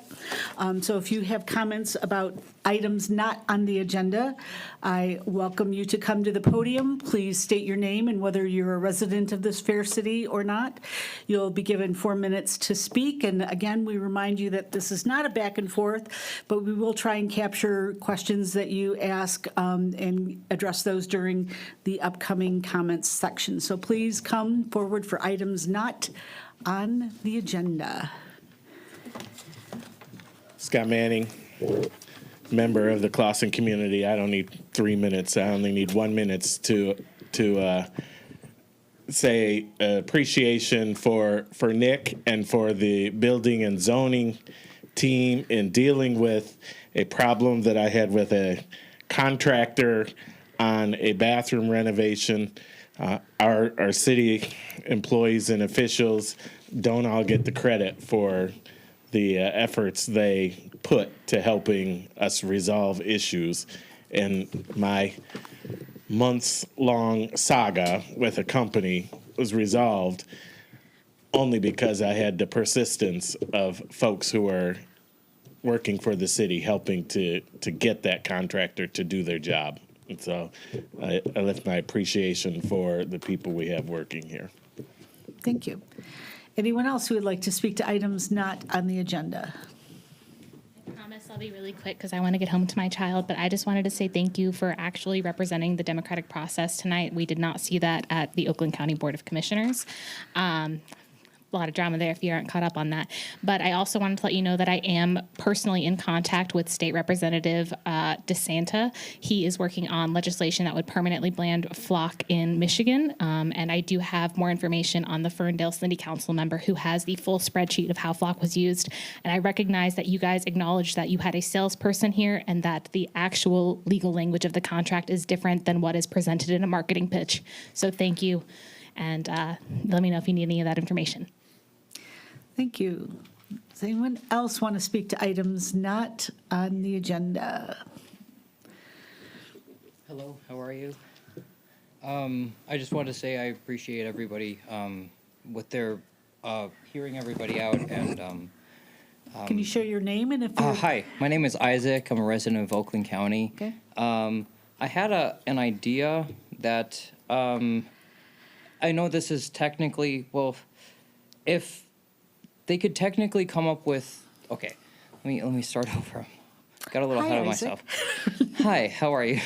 Okay, I am not used to public speaking, so I'm just here. Okay, flock safety, I know the whole thing is crazy. They want to turn a, what's it called, something that's our privacy, they want to turn it into a public utility.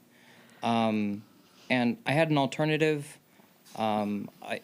Everybody understands what a Ring doorbell is or a home security system. I'm a big proponent of people kind of being their own, kind of advocate for their own safety and stuff like that. Thank you, I appreciate that. I'm really nervous right here. I'm shaking. To come up with a grant or something like that, so because I understand that people really do want to have, they want to be safe, and it's not necessarily about flock safety themselves, it's about safety itself. And if we want to be safe in our communities, to have something like a partial grant or something for, hey, we'll help you pay for a home security system that we can then subpoena if we see a car go down the street or something like that. That's definitely well within the confines of the law. I had another thing.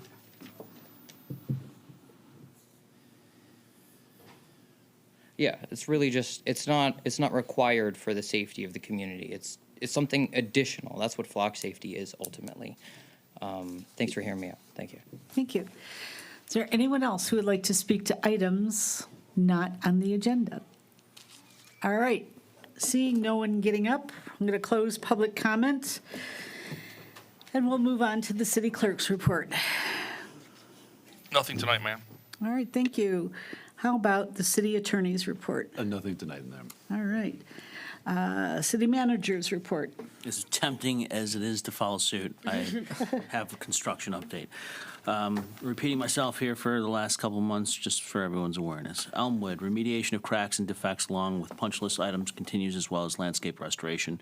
Transitioning to Rochester Road, reminder this project is a new pipe, an upgrade from a 6-inch to an 8-inch in conjunction with the road diet resurfacing that will occur this spring after all restoration will be completed.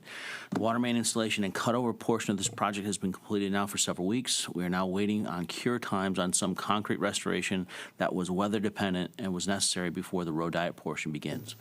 Communication and coordination will remain ongoing with the City of Royal Oak, and we will continue to share future construction updates regarding the next phase of this project as they become available.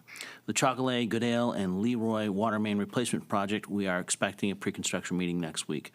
West Maple water main replacement, the work is ongoing. Dreon School Stephan road reconstruction and water main replacement. The bid documents for this project are nearing completion, so the bid project can go, so that the project can be bid upon. The consumer's gas main replacement in this area is also ongoing and is in coordination with the forthcoming road and water main work in this area.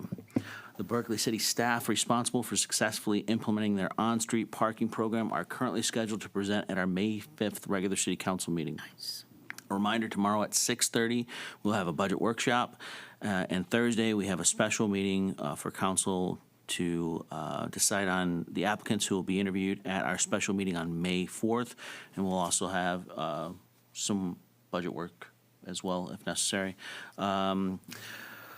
From Commissioner Penny Lubes, Water Bill Assistance Information Night. Learn about Oakland County Water Services, affordability programs, and other local support resources. Representatives from Oakland County will provide an overview of water services and discuss the hardship assistance program for eligible households, which offers up to $2,000 for past due bills and plumbing repairs. A question and answer session will follow. The date is Wednesday, April 22nd. The time is 6 p.m. and the location is Hunter. Penny, any questions? That's my brief.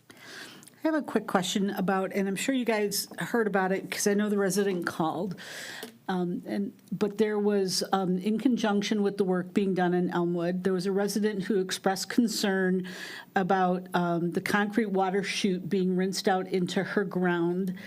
And I know she called the DPW. It was kind of a weird thing. She ended up with some state representatives confirming it was illegal, and they were supposed to rinse it out into a container. It was a whole thing.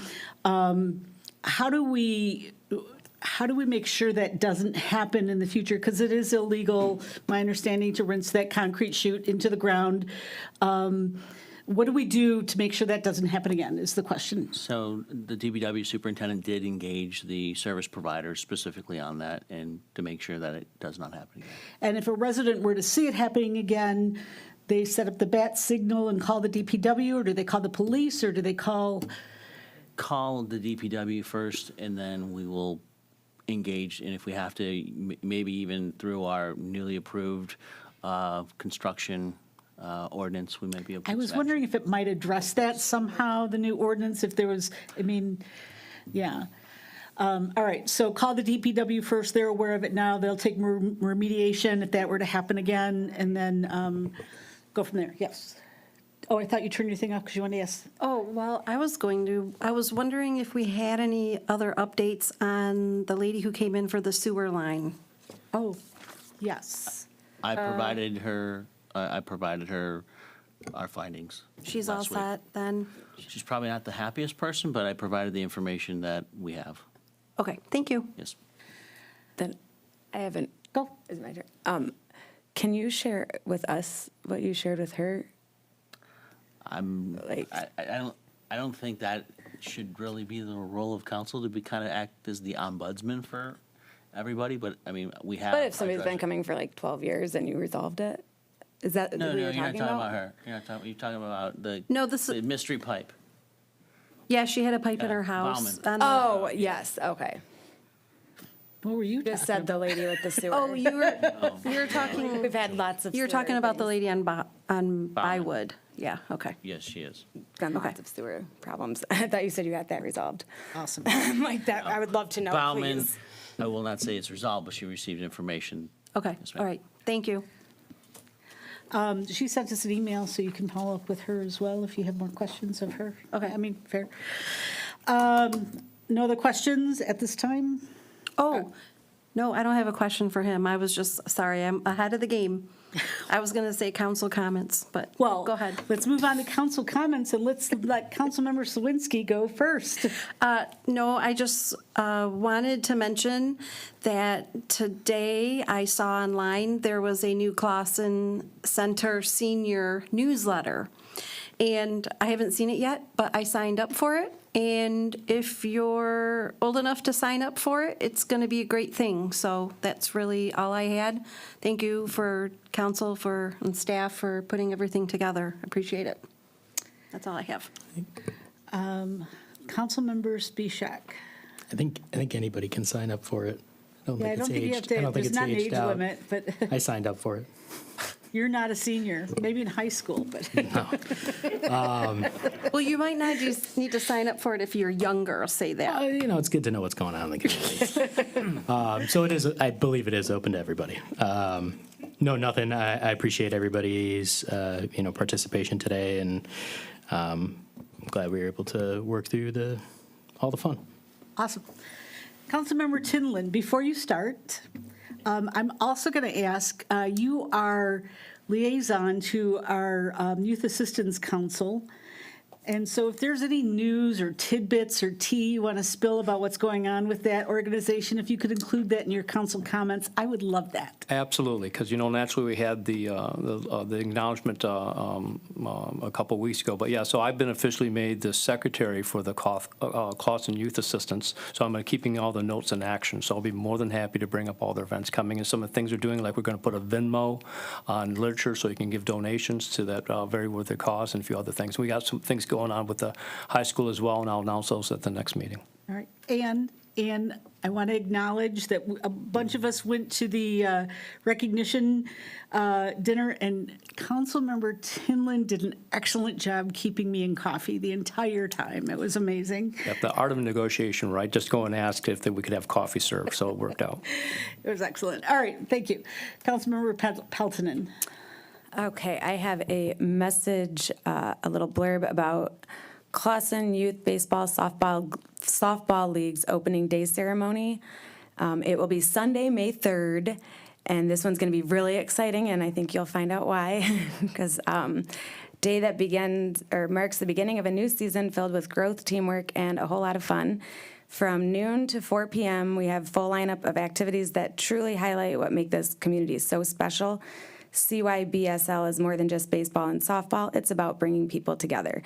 One of the highlights of the day will be our community versus coaches softball game. This is always a fan favorite, and this year will be no exception.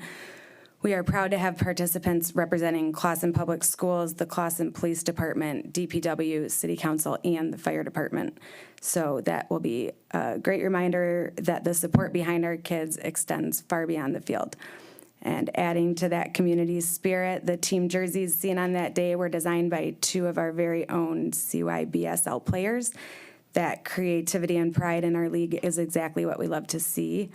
We are honored to have Meredith Peltonen throw out the ceremonial first pitch, and I've never played baseball or softball, so that'll be good.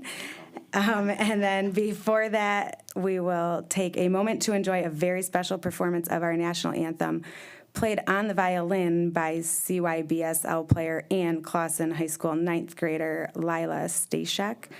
And we are incredibly proud to have that talent in our league. And we will also be hosting an MLB pitch hit and run competition, and fantastic opportunity. This was written by Jen Skridillis, the softball GM, so that's why I kept saying I and we, but that's my message from them. Are you playing baseball as well? So I signed up too late, but I was curious who the city council. I know Alec is playing. I think that's all that was available.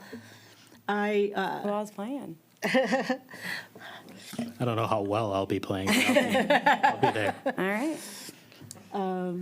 Mayor Pro Tem Rourke.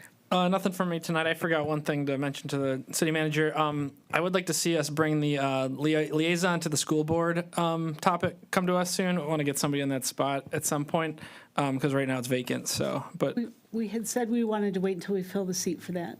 Did we? Did we say We that? did say that last time. Mm-hmm. Thanks for the reminder. What I'm here for. There you go. And you asked the question, too. I know. That's all right. 10:30. Sorry. That's all right. But no, nothing from me. Thanks for everybody that came out, and thanks for the people that are still here too. So I am glad that Councilmember Spishak and Councilmember Pelton are going to take part in the baseball game. I'm unable to attend because I will be going to the baby shower for my first grandchild in Chicago that day. I'm very excited. But I know a lot of the rest of you will be going. Aside from that, I want to thank everyone who came out as usual today and for everyone who's engaged with us. We're not always going to be able to give you the answers that you want, but please know that we're obviously thoughtfully going to consider everything, and I think everyone here is pretty well dedicated to serving the community and making sure that we get your questions answered, and we can, whenever we can, that we're going to, listen and act accordingly the best we can. So I want to thank everyone for the collaborative effort. I do have one more thing I forgot to say. Nope, you had your turn. No, go ahead. Also, Friday at 1 p.m., we're going to be celebrating a ribbon cutting for Armando's Pizza. So if you're available, come out. It should be a good time. Awesome. All right. I think everyone's said everything they have to say at the moment. Super fun budget workshop tomorrow, 6:30. We're in the community room tomorrow. Community room, be there, be square. Having said that, can I get a motion to adjourn? I motion to we adjourn today. Support. Roll call, please. Councilmember Spishak, Yes. Councilmember Tinlin, Yes. Mayor Moffett, Yes. Mayor Pro Tem O'Rourke, Yes. Councilmember Peltonen, Yes. Councilmember Slowinski. Yes. All right. We are adjourned. Thank you all who stuck with us. Thank you so much. All the real ones out there. That's right. The diehards. It's been a fun week with all you people. Right? What is it? Thursday starts at 5:30, right? No, we're 6:30. We're 6. Thursday? No, because we have the